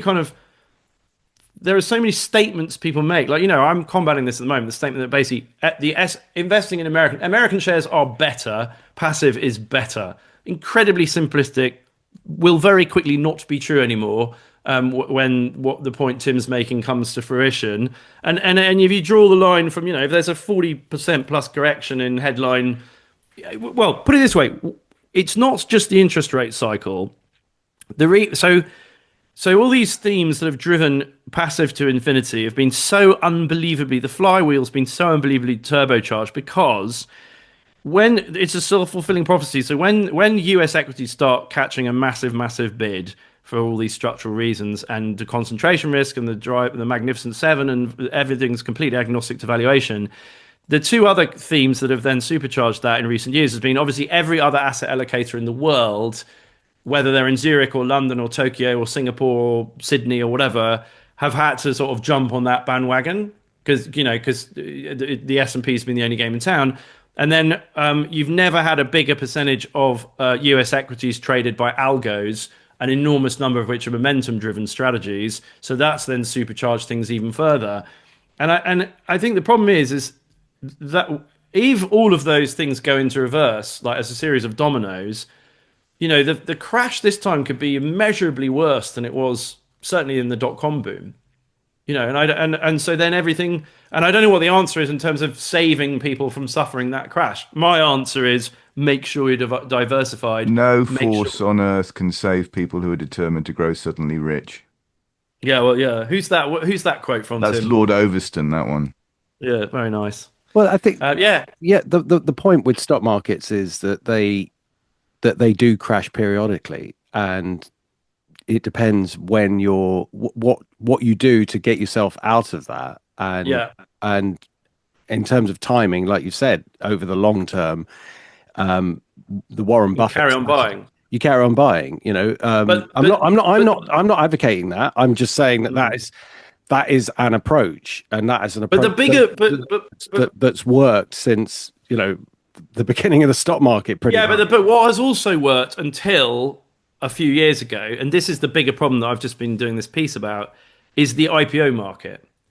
And so the other thing so passive has completely destroyed the IPO market because Right. all of the capital is going, look at all around the world, but it's so bad in the UK because our regulation's been about the worst of anyone anywhere. London was doing hundreds of IPOs, raising billions of pounds a few years ago. If there is no IPO market, you have two massive problems. I mean, and I know it, I feel it very acutely, having been focused on UK life sciences for the last 10 plus years. Basically, scientists with great IP who might be able to cure a given disease or develop a medical device simply cannot raise money in London. They just So can't. they'll go to America. Yeah, but the problem is only a tiny, and very lucky, tiny minority of companies can do that.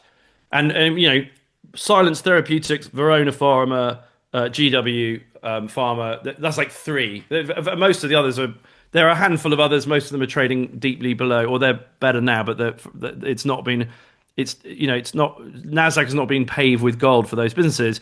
But for all sorts of really intractable prosaic reasons, which is that American investors have 300 plus of their own biotech companies on their doorstep, the CEO of which might have gone to the same Ivy League university as the fund manager that's interrogating whether or not to invest in it. In 2000, there were 78 NASDAQ biotech IPOs. So if you're British, illiquid, small, different time zone, different tax regime, you don't even get a look in. And also you can't afford to spend the $10 million plus to do a Nasdaq IPO. And if you're Australian, let's say, well, your science could be every bit as good as some company in Boston. You just happen to be based in Melbourne. But think about how grueling a quarterly roadshow is across 10 US cities 4 times a year is for an Australian management team. Domestic equity markets used to be able to support domestic companies to do things, and they can't anymore because all of the capital has gone to make Tesla 300 times earnings But worth to X return billion to the dollars. point about peak passive, isn't one issue going to be, it's also a demographic one, which is the boomers having ate all the pies are now retiring and they're going to be withdrawing capital, not adding to it. Yeah, well, that's exactly right. And I think analogous to that is a thing I did about the demographics of the UK housing market not that long ago, which is the biggest sellers of residential property are dead people for obvious reasons, because so there are 650,000 people in the UK over the age of 90, which is 3 or 4 times what it was 30 years ago, and there are X million over the age of 80, which is 3 or 4 times what it was 30 years ago. And there's going to be an absolute tidal wave of them putting their properties on the market to pay inheritance tax and or split the proceeds of the property with their adult children who can't afford to buy each other out. Because there's something like that. So there are 600,000 properties or whatever. These numbers aren't 100% accurate. It was the right order of magnitude over 2 million quid in the UK, and there are like 100,000 people who actually earn enough to buy a £2 million property, and that's going to come home to roost when this rent-seeking kind of bull market rolls over. And it's exactly and that's a very similar dynamic. I only mention it because it's a dynamic. I think what you articulate about boomers, that's a dynamic that's going to affect a lot of markets, and that goes back to so you best be ready and you best be well diversified and you best learn about investing every month for many years to ride out all this volatility that's definitely coming. But I do think this existential problem of equity capital markets not being able to raise money for new companies because of these structural changes and the egregious winner takes all reality of passive to infinity, that's really, really challenging the whole functioning of capitalism and company formation and abilities of, because the other bit I wanted to attend to is the other reason that there are far fewer IPOs is because of the rise of the VC and PE ecosystem. But that seems to ignore the fact that venture capitalists and private equity firms need an IPO market to exit. And as we all know, we are now unbelievably pregnant with trillions of dollars worth of companies that need to be floated on the stock market or sold to trade. But a lot of them need to be floated on the stock market. And now that mechanism is dead, what's going to happen? It's all of this is coming down the pipe, and it's going to be brutal. And that's why I'm shooting loads of videos with the detail and the evidence to try and help people navigate this in the next few years. The fact that the IPO market is in such a state is completely alarming, and I hadn't heard that anywhere else. So thank you for bringing that to our attention. But I think so. I think the LSE raised 20 billion quid in 2005 or 26, and it was X hundred IPOs. And we've just had a Chancellor of the Exchequer Crowing about about the fact that we raised 2.1 billion quid last year, and that was a 170% rise on the year before. Which, and as I said, it's like a 170% rise from peanuts is still peanuts, and a $3.5 trillion economy like Britain to raise £2 billion on its London stock market. And I know at first I just wrote a book about it. Our Futures Biotech is a large section of that is about how amazing British companies with amazing. Britain's won more Nobel Prizes that are relevant to the $8 trillion life sciences market than pretty much any other country in the world. Dozens of them, starting with Watson and Crick and plenty. And our capital formation and equity development and wealth creation off the back of that is absolutely pathetically tiny because of everything I'm talking about. The mechanics of what I'm trying to get my head around is what you're talking about here is you're saying because. And you use the example of Tesla being basically overvalued. I think the point with Tesla potentially being over or undervalued, a lot of people miss the fact that Tesla is an AI company, and everything that they're developing is this huge AI business that could be similar to what Amazon did in the early years. Nobody really Yeah, understood what they were doing. yeah. A lot of the tech companies, Facebook, whatever, nobody really understood what the implications of a social media company and all the AI. And now you look at all the content that's been created and all the AI that they've been able to develop based upon all the conversations, which goes back to a point I was going to make from earlier about reading comments. Those comments might not even be real. They might be there just Yeah, to yeah, make yeah. you angry. And that's a lot of what's going on in a lot of social media. So it could just be a bot that's making you angry. But the point is, if Yeah. Tesla is an overvalued company, how does that mechanically stop? How is that then a problem of passive investing and then choking the IPO market? I'd just like to sort of join the dots there. Because it's sucking all the capital away. It's because, like, so go back 20 years, and I know because this is what I used to do as my day job. There were X dozen British small cap funds that had X 100 million quid each. So I know I used this example recently. So I was in the team. We floated EasyJet in November of 2000, and we raised just shy of 200 million quid to buy a load of 737s, right? And the process was to do 40 or 50 meetings with Bailey Gifford in Edinburgh and Standard Life and Aviva and Legal in General and Fidelity and Capital Group and whoever and Ruffer and whatever. And then they'd go, oh yeah, okay, I'll put 3 million quid in, or I'll put 5 million quid in, or I'll put 10 million quid in. Those funds are all gone. Like, so Aviva, small caps, let me try and get this right.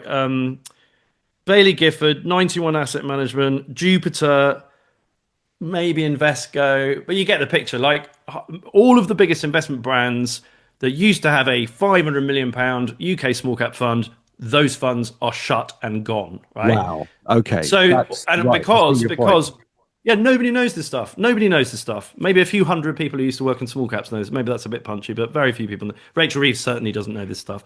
And so what that means is now you want to float a company. So look at it this way. Until Q4, where there was that flurry of IPOs that took us up to 2 billion quid that Rachel Reeves been of IPOs last year, which were basically, the Magnum one was a demerger out of Unilever. These are not incredibly exciting, tech companies or whatever. They're just kind of structural, moving of the deck chairs. All of which, by the way, are being acquired by large cap investors and largely American investors. Not because UK small cap investors don't exist anymore. But the point I made is, we raised 200 million quid for EasyJet in November of 2000 from that audience. Until up to September of last year, 200 million quid was all the money raised on the stock exchange last year.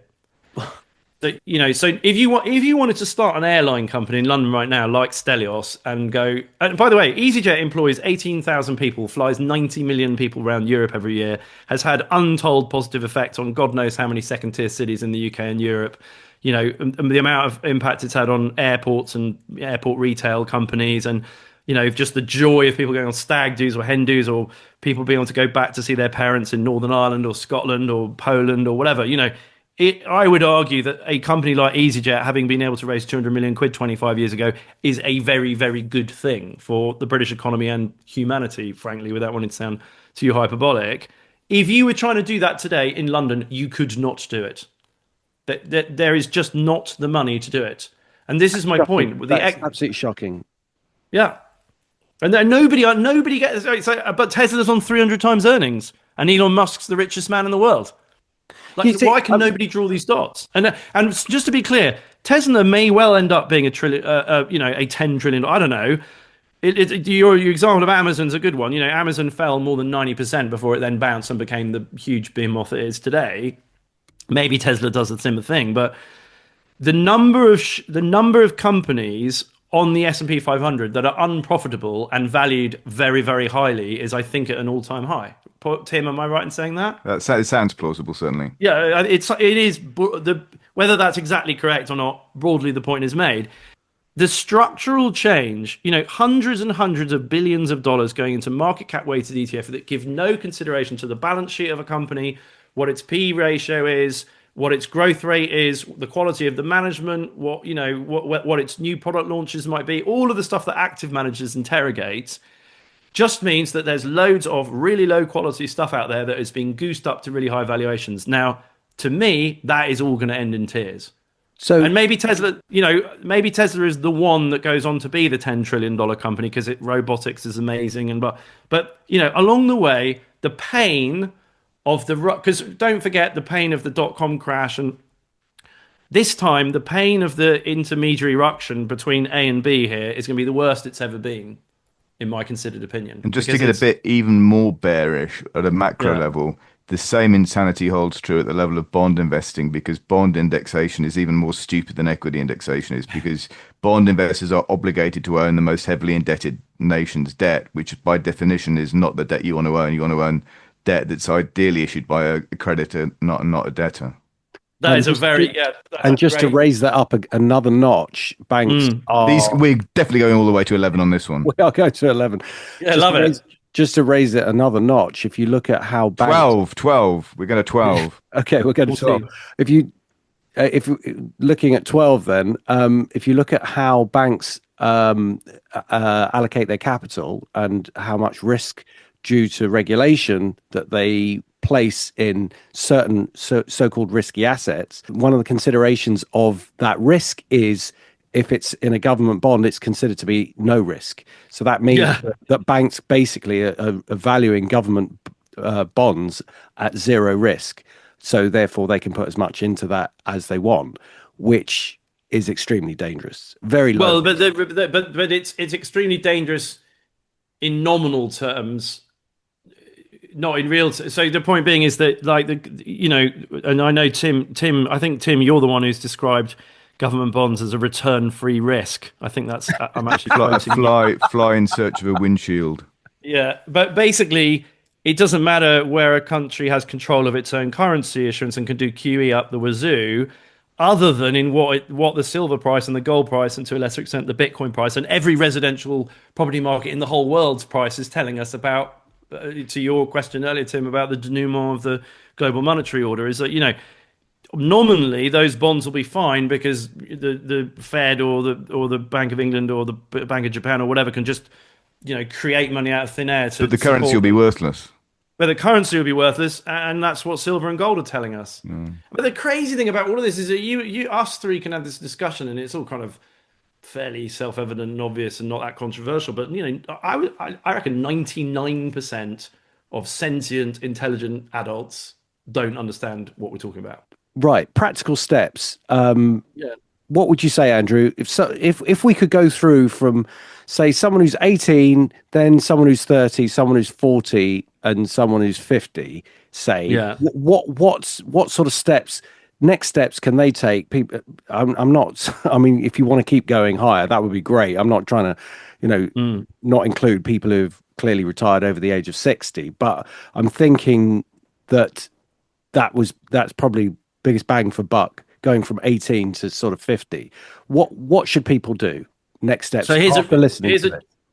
here's a cheesy thing I say very often. I think in the long run, getting the life-changing outcome, which to be clear, I think is a large 6 or low 7-figure pot in today's money, for what it's worth. As and when to get to a point in your life where you can live on your capital, not on your labor. And the FIRE movement, people want to try and achieve that in their 30s or 40s by being really extreme, and normal people want to achieve it in their 50s or 60s or whatever. And so if that's the end goal, the next thing, and I'm talking about British nationals. I don't know the extent to which your audience international. Probably you do have quite big internationals, but just I'm going to talk about British things because largely the audience is British and we're British. So to achieve that outcome, you need to figure out the optimal allocation to your pension and your ISA, a stocks and shares ISA, crucially. And that's a relatively simple thing to do because it's kind of a function of the extent to which your employer will match your contributions. And a really important consideration, though, is that increasingly we live in a world where a lot of people want to join the gig economy. And a lot because employment is. Well, yeah, or forced to join. Yeah, exactly. Yeah. But the point I was going to make is one of the considerations I think a lot of people don't think about, a lot of financial advisors don't think about in this world where a lot of people are going to need to sort of, ballast maybe even a few years of their life trying to develop their own business.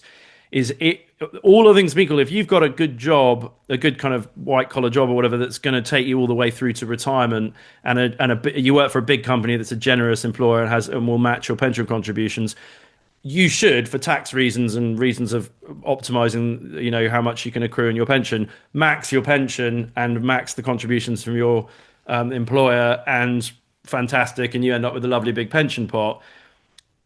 But if you do that, you can't touch it until you're 55, and that age is raising to 58 soon, and it will raise. Anybody who's 30 today won't get that money until they're 65, I would imagine, right? So if you either through choice or because you're forced to are going to want to start your own company and fund yourself, and particularly if you have children or dependents, if you've been really diligent and put all your money away into your pension really diligently because that was the right thing to do from a tax and accrual perspective for X years, and then you wake up one morning, you're like, I need to start a business, but I haven't got any liquid capital, that's a real problem.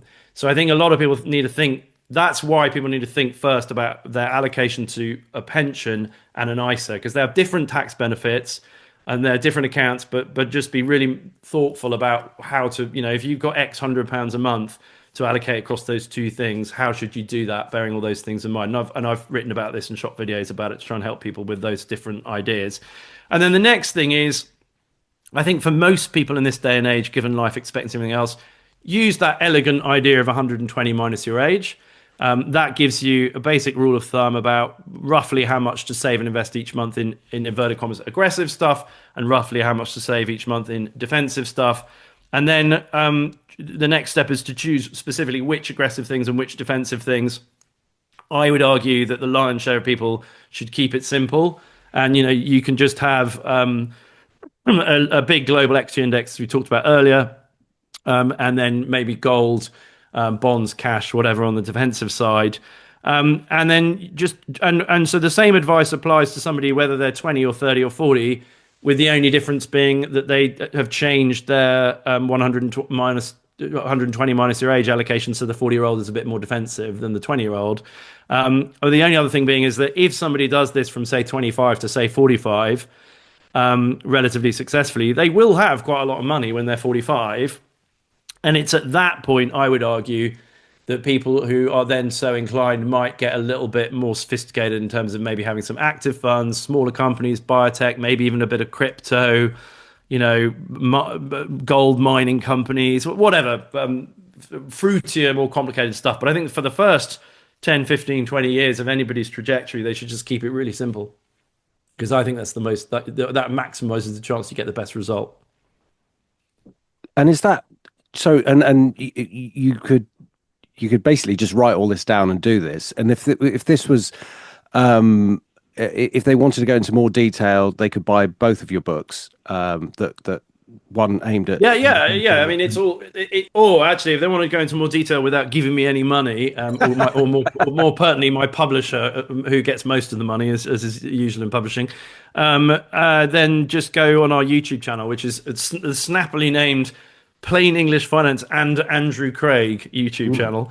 But I've basically put all of this content up there for free in a sort of free course in effective financial history over the last 2 years. And there are loads of there's a playlist about inflation and bonds. There's a playlist about how to buy gold. There's a playlist about property. There's a playlist about this idea of basically how to invest so that crashes don't matter, 100 minus your age, etc. So it's all there. But obviously, I'm delighted if people want to buy any or all of my books. And for what it's worth, they are all available on Spotify. So anybody who likes audiobooks and has a Spotify subscription already, you can listen to them, if you like, in inverted commas, for free, or at least for no marginal cost if you're already a subscriber. Wow. Or Audible. And how would this be different if you were in America, our second biggest sort of listener? Yeah, I mean, the only real difference would be how you use a Roth IRA and a 401k as opposed to an ISA and a SIP. Right. Would be my view. And maybe if you're in America, obviously you might be more inclined to go S&P 500 for your big equity index than maybe a dollar hedged world fund. But actually, I think Look, none of us has a crystal ball. If you've got 20 or 30 years left from now to retirement, or even 10 or 15 years left, looking back from the vantage point of 15 years from now, which of the S&P 500, the MSCI World, or the FTSE All World will have performed best? I've got no idea. My gut feel is it's probably not going to be the S&P 500, just go where valuations are, and given where the next, where lots of stuff will come from. I could be completely wrong, but I think the difference between those three things will probably be marginal. It'll be like 10% annualized returns, 9% annualized returns, and 11% annualized returns. So sort of pick, choose your poison based on what you think about the state of the world and American exceptionalism, basically. There used to be a difference between the FTSE and the Dow of about 500 or so points going back to sort of late 80s, early 90s. It's absolutely incredible how the American market has outperformed. And I Well, just, although London value has outperformed the S&P 500 for 5 years now. oh yeah, I'm sure in the short term that's possible. Yeah. But in what way though? In Absolute performance. And by the way, it's unsurprising when you look at what Rolls-Royce has done and Babcock and all these oh sorts of yeah, firms. But the more interesting is, so you guys will be familiar with Howard Marks of Oak Tree Capital, who just did a fantastic piece on kind of, we all know this, right? But to Tim's point earlier about the Cape ratio, is that when the S&P is on this kind of valuation, what are the higher the valuation at which you get into something, the lower the probabilistic expected returns are for the next decade plus. And Howard Marks says that from every point that the S&P has been at this valuation level, Negative. sort of going back historically, your returns for the next decade are plus or minus 2%. Not because everyone's like, oh, the S&P does 14% every year because it's done it for 15 years. Like, no, that's not how past performance is no guide, etc., etc. And so I think structurally, for people who are more thoughtful about relative value and stuff, the wrong trade 20 years ago was UK equities.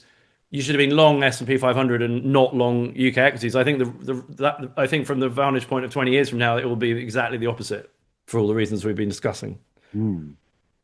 But by the way, as I was saying in a comment earlier today, is it's not an either or choice. I never advocate, oh, just ditch the S&P 500, give up on, the Magnificent Seven and put all of your chips into UK small caps. No. But if you're a bit older, you might have, I don't know, 20 to 30% of your existing capital in your pension and your stocks and shares ISA, and indeed 20 to 30% of the marginal investments you're making every month for the next 10 or 15 or 20 years.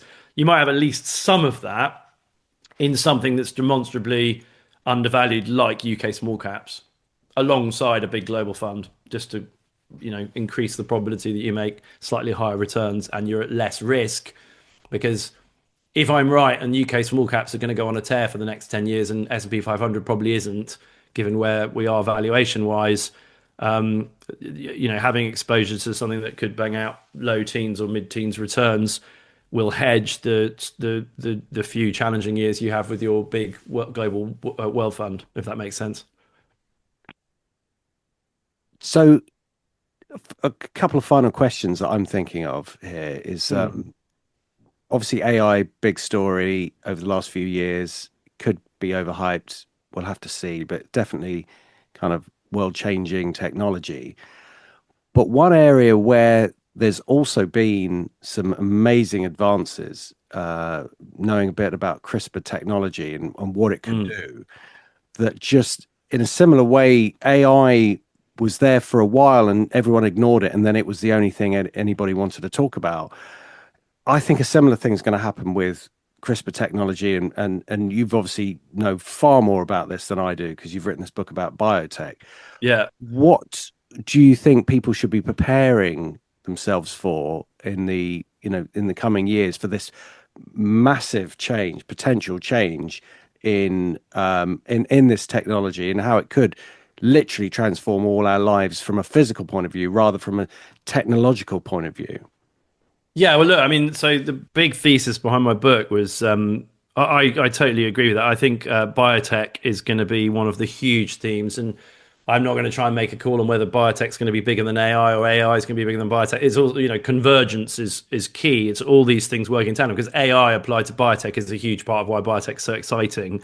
And I don't know if you saw, there's a great documentary that's available on, it's on Amazon Prime, not on Netflix, called The Thinking Game, which is about Demis Hassabis, the guy who Oh, won we the watched it Nobel over at Prize. Christmas. Fantastic, fantastic Yeah, documentary. exactly. And I mean, I actually found it really moving towards the end, but partly because I've been banging this drum so much for the last few years and worked really hard to write that book and suffering as everybody else in the UK biotech space has been suffering and just how all the stuff I'm talking about. But to see, what he's achieved with AlphaFold, and that really is a really consequential, that what they're doing and what that might mean for rolling back environmental degradation, bioremediation, leaching out plastics, taking plastics, microplastics out of our oceans, taking heavy metals out of our soils, reseeding our environment with the microbiome and the fungi that have been lost, and this quite aside from curing cancer and or dementia and or Parkinson's and everything else,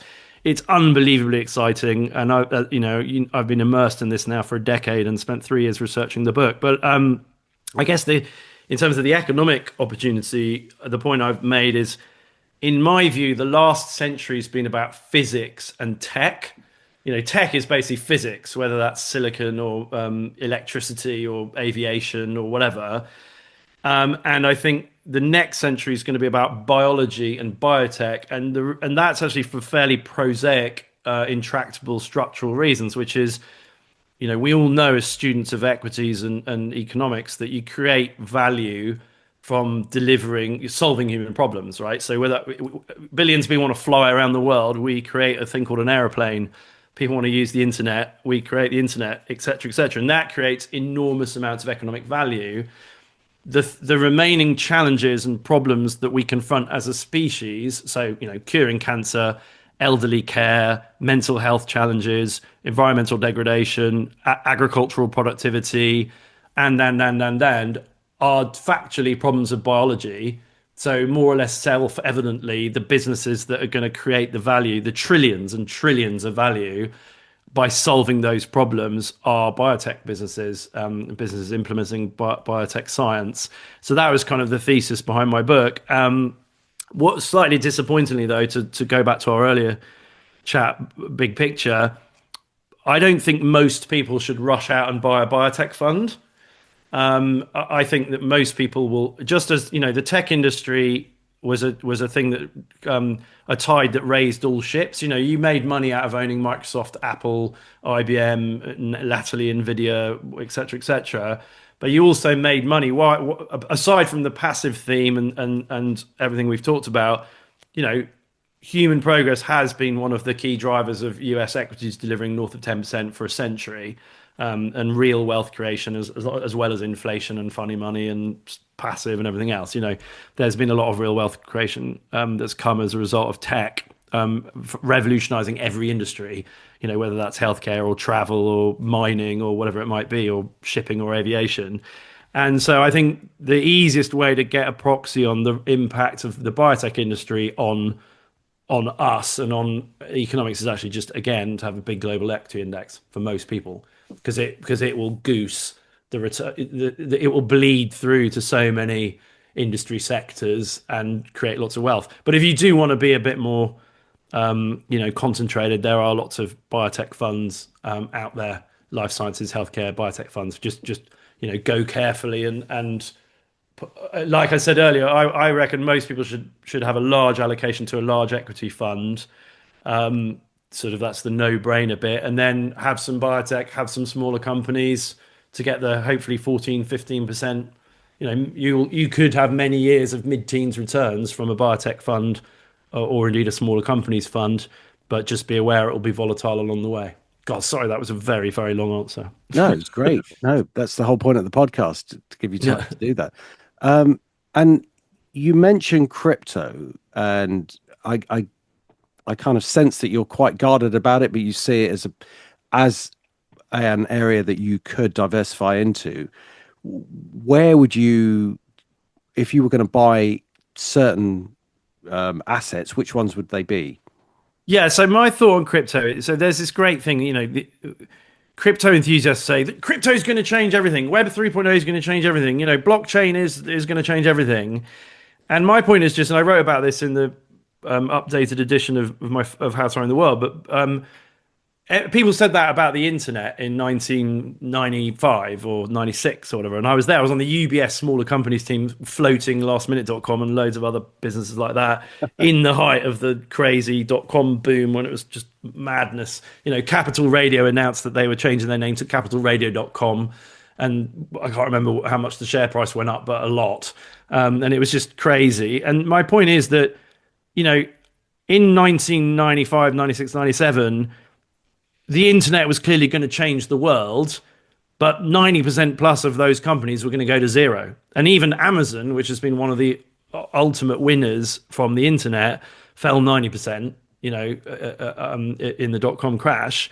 And I think whether or not crypto is going to change the world, I think we're in a similar point of that kind of Gartner, development cycle, whereby the vast majority of crypto projects are probably worth nothing. And they have the additional challenge, as we've seen with FTX and Terra and all these, disasters, that it's nowhere near as regulated. Even if pets.com back in 1999 was a rubbish business that hemorrhaged money on every bag of pet food it shipped, it was like the whole vision was to be an online pet food store, but they realized rapidly that sending really big, heavy bags of dog kibbles, from Seattle to Arizona or whatever, wasn't a particularly good business model. And they went bust reasonably quickly. But they had at least submitted a prospectus, and bankers and lawyers had made sure that they weren't some sort of North Korean money laundering outfit, right? And they jumped all the hoops required to float on the New York Stock Exchange. That is not true of any of these ICOs, the thousands of ICOs that have happened in recent years. And, I'm just about to finish the new Michael Lewis book about Sam Bankman-Fried, going infinite, which is about FTX. And it's just astonishing that could have happened in this day and age. But so, no, I'm not an unrepentant bear of crypto. I think Web 3.0 and blockchain are really interesting.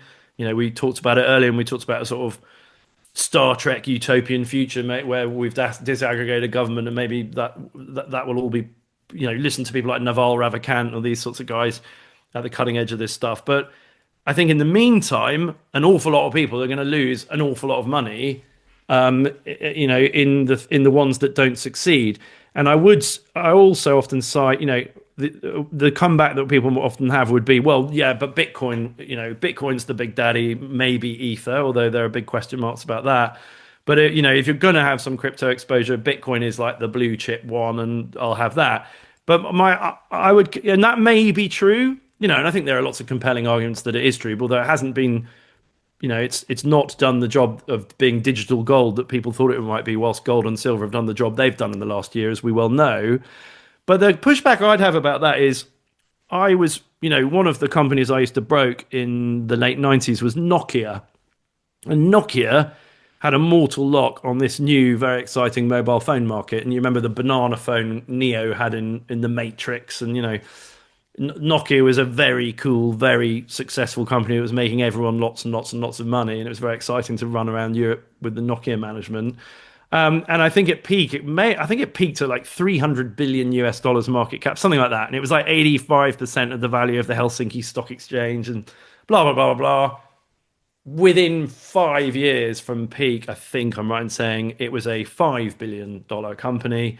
It lost 90 whatever percent of its value. And, the iPhone, the smartphone, they were nowhere in the smartphone market. They were the world leaders in the mobile phone market, and then Apple and Samsung just completely decimated them.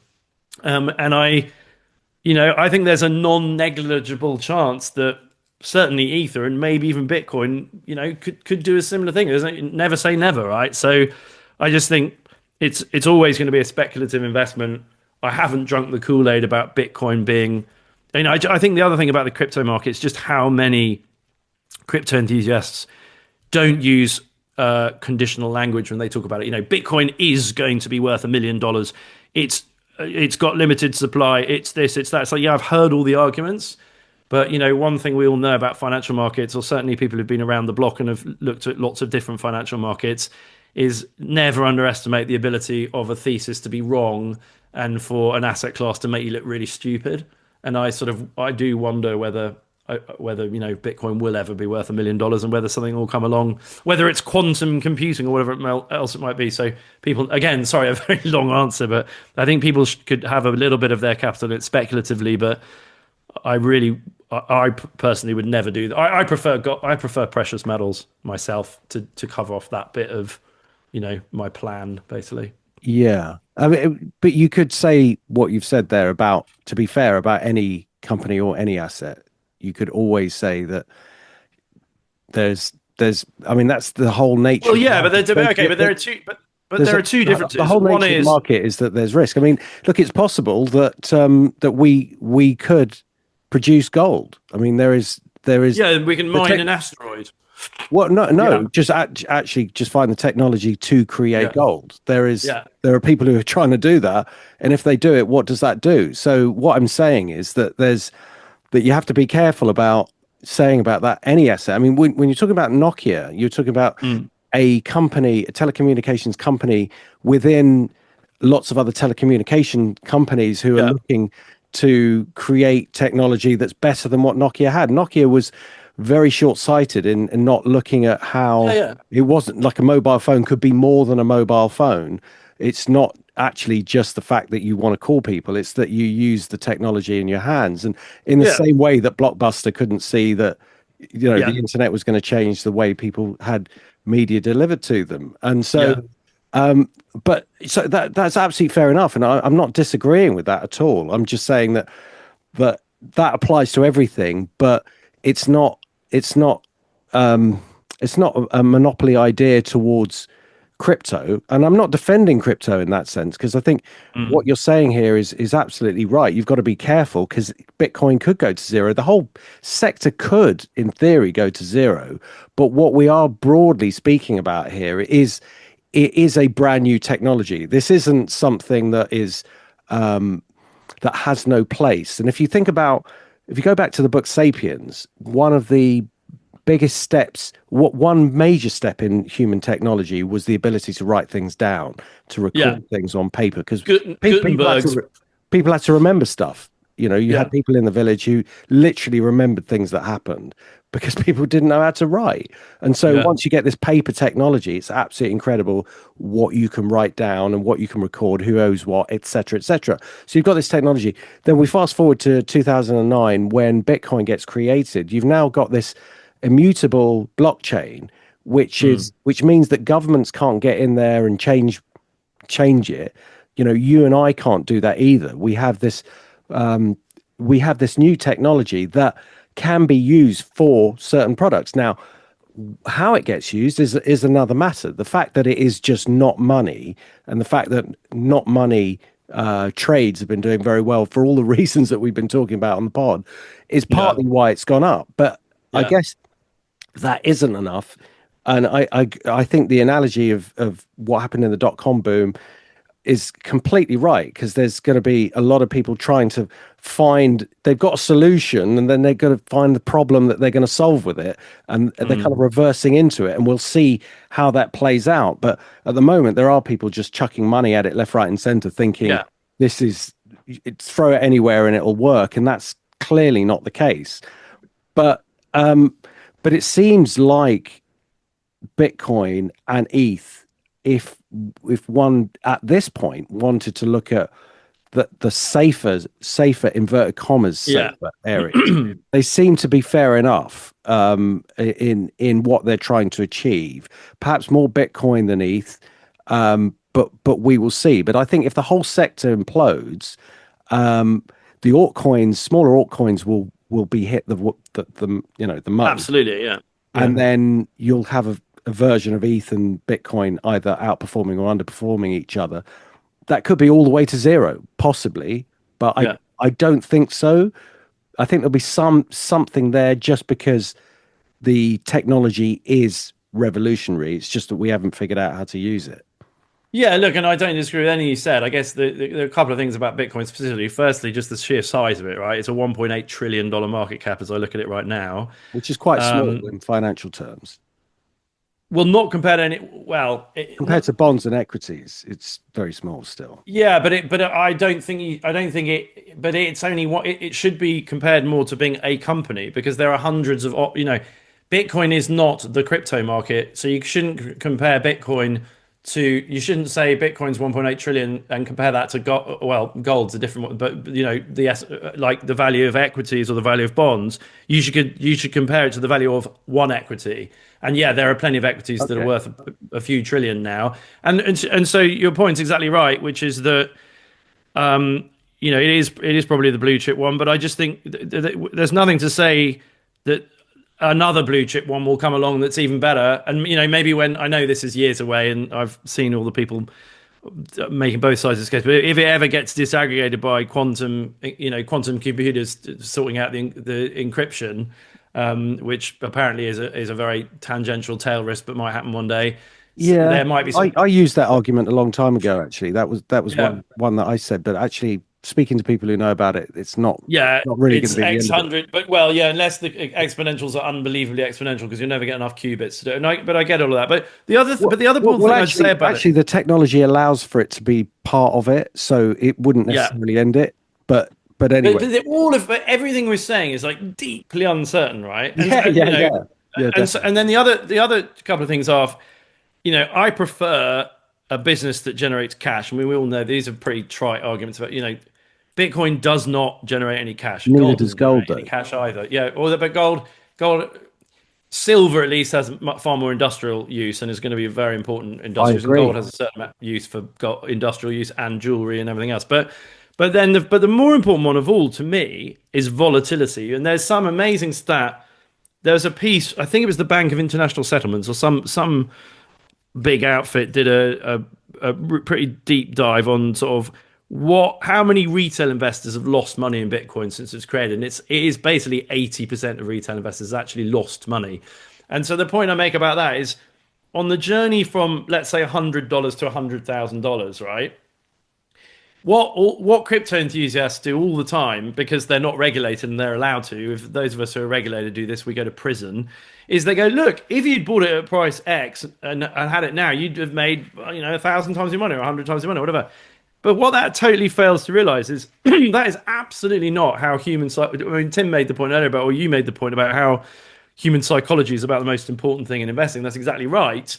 And if you buy something that goes up 500%, how many people still hold it?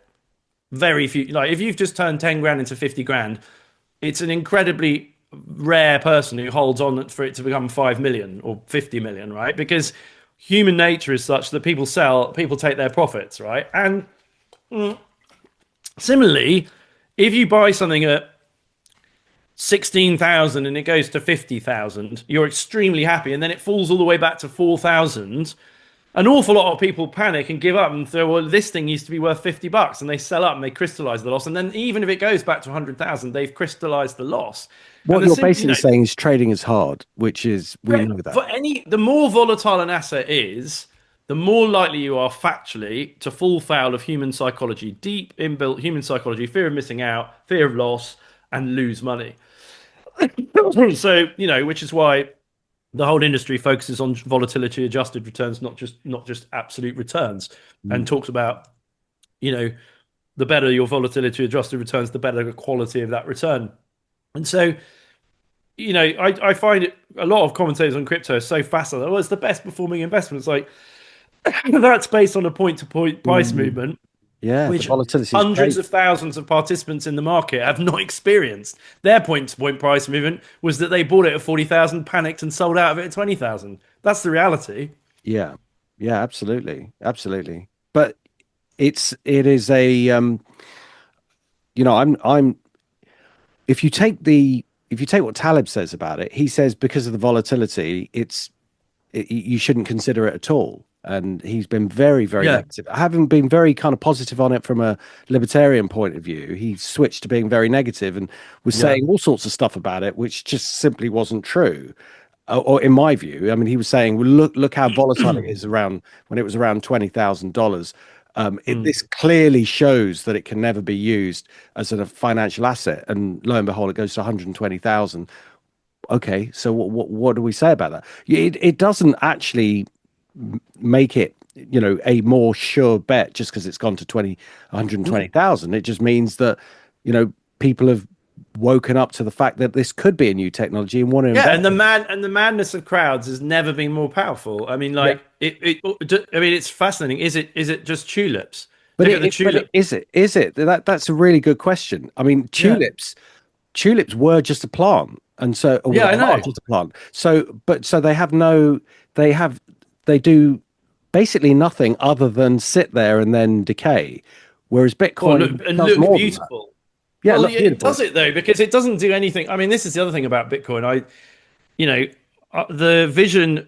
I think Visa, Mastercard, and American Express do a pretty amazing job for transacting. If I want to buy something and I'm on holiday in Italy or I'm in a business trip to Dubai or Tokyo or whatever, I've got no problem with the frictional cost of using my Visa, Mastercard, or Amex cards, and they do billions and billions and billions of transactions pretty much everywhere in the world, apart from maybe a few one-horse towns in rural Paraguay or Ethiopia or whatever. I mean, I don't see the use case. I don't see they need disaggregating. Certainly not with something that's even more cumbersome and expensive. And then the money function, I concede. One of the arguments I always make about precious metals is money in itself is an incredibly valuable technology. So people say, "Oh, gold doesn't have any."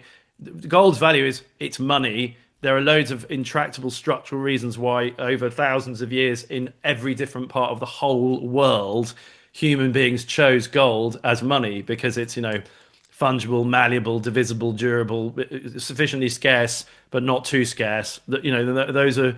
That's why, out of all the elements in the periodic table, gold became money, with a many thousand year track record. I think it does a better job at money than Bitcoin does, demonstrably. Certainly since Bitcoin was created, because of all of the volatility arguments and everything else. So, but look, I mean, I'm not just being an unrepentant bear on Bitcoin. I think it's really interesting. I do think.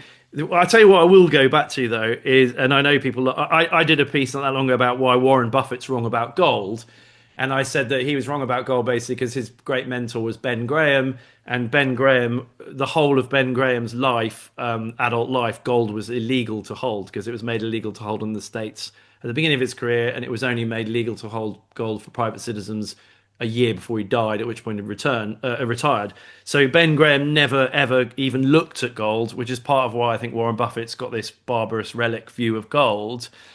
But and so I'm not saying Warren Buffett's always right on everything, but it is quite interesting that he and Charlie Munger described Bitcoin and crypto as rat poison squared.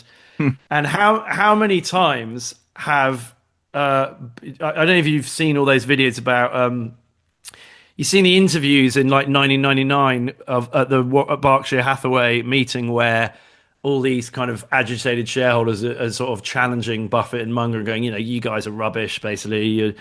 All my other fund managers are massively outperforming. You really need to get on board with this .com thing. You're idiots, and they're both sort of sitting there nonplussed and clearly a bit pissed off at the fact that they've got this amazing track record and they're underperforming what they see as something completely mental. And everyone thought they were idiots until a year or two later when they weren't anymore. And so I think you could do a lot worse than not betting against the structural view of somebody like Warren Buffett with 75 years of experience or whatever it is. Just my Yeah, view. I mean, absolutely. What I'm saying here is I'm not defending, I'm not saying you should invest in Bitcoin or anything else. I'm just saying Yeah, that I'm just looking at the arguments that are being used against it, and yeah, people throw arguments around by saying, "Well, look, this technology was great, and then it was crap. Therefore, yeah, this technology could be crap, but we just don't really know." But actually, if you yeah. look at Exactly. but you don't. That's the whole point. But then Yeah, we could be sitting here and Bitcoin could be 1 million, and then you'd be saying, "Well, okay, it still could be crap," and then it could be 2 million. You'd say, "Yeah, it still could be crap." And so, when do you make a decision as to well, whether but whether it is actually crap? but along the way, 80% of people will have still lost money trading it for Well, the yeah, but psychology reasons I said earlier. that's still not an argument against it, you see, because you could say, well, you really shouldn't trade the FTSE because most people who trade the FTSE lose money. Most people who trade Well, no, gold no, no, lose because money. Well, they do, if they something's do five trade. times, no, no, no, We're I know, talking but about it's about trading, not investing. no, but it's about the quality, the volatility, right? Like the volatility of Bitcoin, I believe I'm right in saying is immeasurably higher than most equity markets, It right? is, but you normally get that in with new technology. That's kind of what happens. But yeah, okay, but Yeah, but you okay, but you've got to suffer the enormous volatility and the massive uncertainty about the technology. well, there's Because plenty of volatility about to come in in the next few yeah, years in in all the technology, so markets. no, look, I think we're not that far away from each other in terms of what we think about all this stuff. It's just very interesting in terms of Absolutely, yeah. No, do you see the point? I'm more interested in the arguments as to why people say things, and I'm not actually disagreeing with you. I'm just getting. I find it really interesting when people come up with great arguments for something, and I think like talking about volatility is one thing. Talking about whether something is valid as a product is something else, fair enough. and do you see what I mean? And so it's just like, Yeah. oh, this is so volatile, therefore it's All not right. a good Well, product. although, would you agree with this? If you've got two products that are both really good, and one of them comes in a financial asset that's incredibly volatile, and the other one comes in a financial asset that's much less volatile, which one are you going to buy? Yeah, no, I think you're absolutely right, and It's I the think price you pay. It's like, do you want to pay that additional volatility price for for this technology? I probably don't. Although, by the way, just for good order, because I'm all about full transparency, I'm not. I read Dominic Frisby's book about Bitcoin Bitcoin's yeah, in whenever it was, 2014, 15. I think yeah. I even, if that was one of the ones he published on Unbound, I sponsored it. I put 100 quid in to help him publish it. And went to a nice, maybe it's his other, but maybe it's after the state, I can't remember. But I sponsored one of his books. So I read it literally not long after it was published. One of my very best and oldest friends had one of the most senior roles in the crypto industry that you can possibly have. And I won't say what it is and I won't say who he is, but from a long time ago and is long of vast amounts of Bitcoin and very wealthy. And so I've been very close to it and I followed it. And as a result, I literally had written on a pad of paper. You know how you come into work in the morning, you write down in your blotter like all the things you need to do that day, and then you cross them Buy off some throughout the course. Bitcoin. I literally had B. I used to write B with a circle around it, meaning buy for stuff like that. B BTC 10k, B Ether 10k, and I had that on my blotter every day for probably 5 years. And I just every day I got to the end of the day, I was like, oh, can I be asked to try and figure out how to buy some Bitcoin today? Oh, it's up another 20%. Oh, can't be asked. But I content myself with the volatility argument because I know full damn well that if I'd put 10 grand into Bitcoin and Ethereum in, I don't know, December 2015 or whenever I was sort of mainly about to do that, there's no way I'd still own either of them now, right? I think it's incredibly unlikely. I would have panicked when when was it 2017 where it got to 20,000, then it fell all the way back down to 4,000 or whatever it did. I would have either have taken profits and gone, well, that's really nice, that's paid for like the next 3 years holidays, Mm, or I would have gone, oh shit, I'm down 50%, I'm going to dump these. yeah, yeah, absolutely, absolutely. That's Anyway, I think we've done that to death, and I very much undoubtedly enjoyed that's it. the argument. It's just extremely volatile. All I Yeah, was differentiating is whether it is a valid technology or not, and that's I yeah, guess what we're going to find out in the future. yeah. Um, and yeah, so Tim, have you got any final Dude, questions? we've basically No, bludgeoned Tim into nothing, nothing, silence. Yeah, nothing. Tim's No, no, like, I'm quite happy just to hit beyond the sidelines. Nothing to add, to quote Charlie Munger. was there anything that we should have asked you that we haven't? I mean, I think we do need to get you back on to have another conversation because this has been Awesome. incredibly fun and enlightening. Well, I scribbled down financial literacy, peak passive, real economy versus financial economy, uh, MMT, UK energy prices. We can probably come back to that one. Mm, And then AI, WorldCom Enron Lucent question mark. Because I don't know if mm. you've seen, all that those I know where you're arguments going about with there. Yeah. yeah, the depreciation policies and the And then the circular, the whole, Circular old, financing. yeah, Yeah. circular financing. There was a great piece for saying that's like $650 billion, and it's basically looks really similar to the whole WorldCom Enron Lucent thing, but way bigger and way worse. Cyclical versus structural, whatever. But no, I sense we've been at this for 2 hours and 20 minutes, so I'm sure your listeners would be relieved if I shut up. Oh, But it's been I've great. really enjoyed it. It's been really great to speak to you both, as I knew it would be.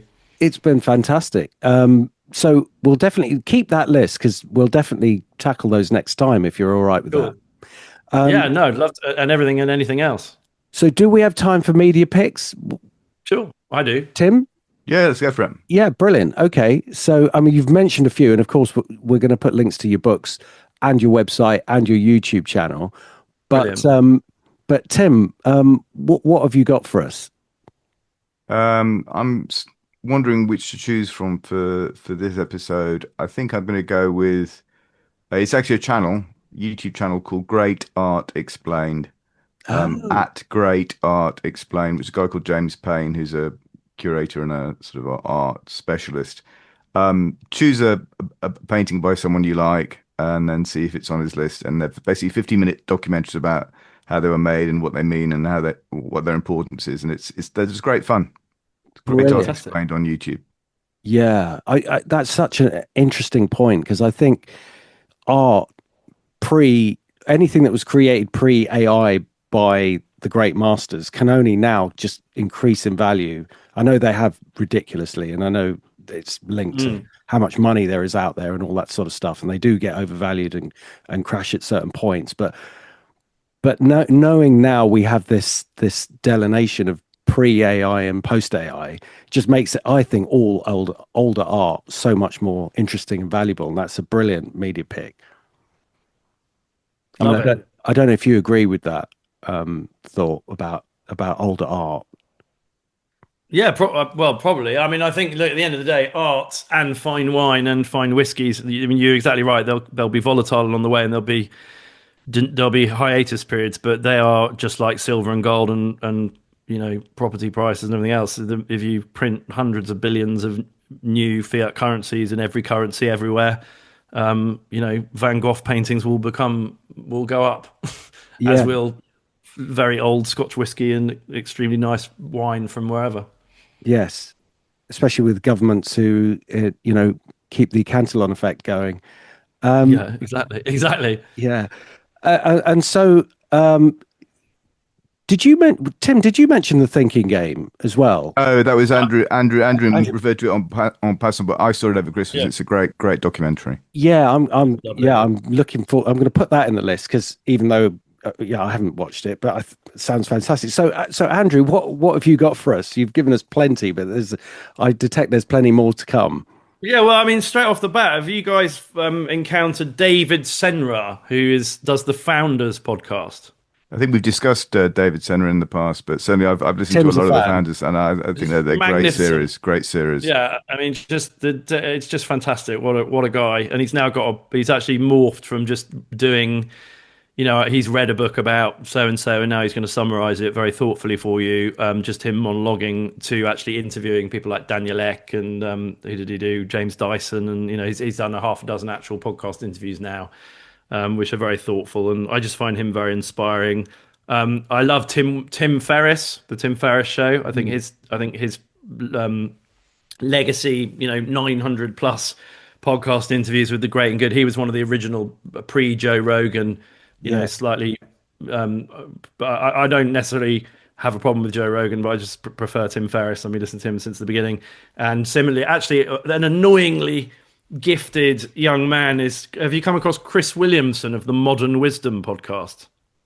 no, So Tim. listen to this. So No, he's in his mid 30s. He's annoyingly sort of, you know, slightly dubious thing for me to say, but he's a very good-looking kind of gym, young guy. Jim Um, Bunning. a- yeah, and he so much so that he was in one of the original series of Love Island, which I hasten to add I've never watched a single minute of. Me And but neither. don't let that put you off because that's what's so remarkable. You sort of think, oh, this guy's ex Love Island, and he is brilliant, and his Modern Wisdom podcast is brilliant, and he's interviewed the Peter, who's the Canadian psychologist who people accuse Jordan of being Peterson. Jordan Jordan Peterson. Peterson. He's interviewed Jordan Peterson's a big fan. He's Oh, interviewing the wow. great and good. I think his Modern Wisdom podcast is brilliant. Couple of books I mentioned, Going Infinite by Michael Lewis about the fall of FTX and Sam Bankman-Fried is brilliant. Tim, I'm sure you'll agree with this one. Dominic Frisby's new book, The Secret History of Gold. Yep, absolutely. You've Absolutely, got to get him on as the pod, always. actually, I think. Yeah. I think I'm quite good at writing, and then I open one of Dominic's books. And I'm like, ugh, I've got a way to go, but I think I can content myself with the fact that he is a bit older than me. So, but that's fantastic. And actually, and a final one. I haven't yet read it, but I've sort of looked at the first few pages, and I think it's a really important book based on what I know about it. Is a guy called Shoaib Akhtar who's written a book called The Great British Disconnect. Which is all about a lot of the stuff we're talking about, basically how Britain's capital markets policy has shot us in the foot very aggressively. I'm excited to read that, and I think it needs a wider audience. Brilliant. Excellent. Well, I think I could go on, but I could go on and on and on, but I'll probably leave it at that. I think I will. I think I'll defer mine, just because I think there's plenty there for people to get their teeth into, and just to say thank you so much for coming on the pod. And if you could just remind us of all your handles, your X, LinkedIn, or anything that you think is the best place to contact you with all your links. Brilliant. Yeah, thanks a lot. So it's Andrew Craig, and the website's plainenglishfinance.com or plainenglishfinance.co.uk. They both work. The main thing I'd like to point people towards, because we're really proud of it, is our YouTube channel, which is Plain English Finance and Andrew Craig, as I said, snappily named. And then just find me on LinkedIn, Facebook, X. I don't do Instagram or TikTok. But yeah, actually, the main thing for this sort of audience, for your sort of podcast, LinkedIn's great. You just find me on LinkedIn and check out our YouTube channel. That's the thing about Instagram and TikTok. If you're going to get the younger viewers, you've just got to do it. I know it's really annoying, and I know a lot of people shy away from it, but it's amazing the power of those short form to link into what people really need to get to, which is the longer form stuff. Having said that, obviously we don't do it, but I mean, for someone like yourself, it might be something worth considering. Yeah, I haven't got the bandwidth. I just haven't got the bandwidth to do it now. When I can afford a social media manager who can redeploy, shorter stuff. But then again, I sort of almost think it's more of you get thousands of people who aren't actually willing to engage with long form content. Who just want to come and troll you based on a position of complete ignorance, like about things like Vanguard or BlackRock. I think the commercial upside's not worth the pain in the arse downside, frankly, but we'll see. Yeah. Amazing. Well, I can see why you're so busy with all the work that you're doing, your website, your books, etc. Absolutely fantastic. And, good luck with the YouTube channel and all the rewrites. And we look forward to having you back, because it's been absolutely fascinating.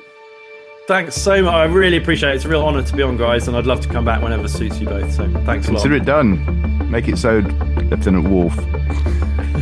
All right, gents. Thank you. See you soon. Take care. Bye. Thanks, Andrew. Bye. Thanks, everybody. This podcast is for entertainment purposes only. Please do your own research or contact a professional advisor.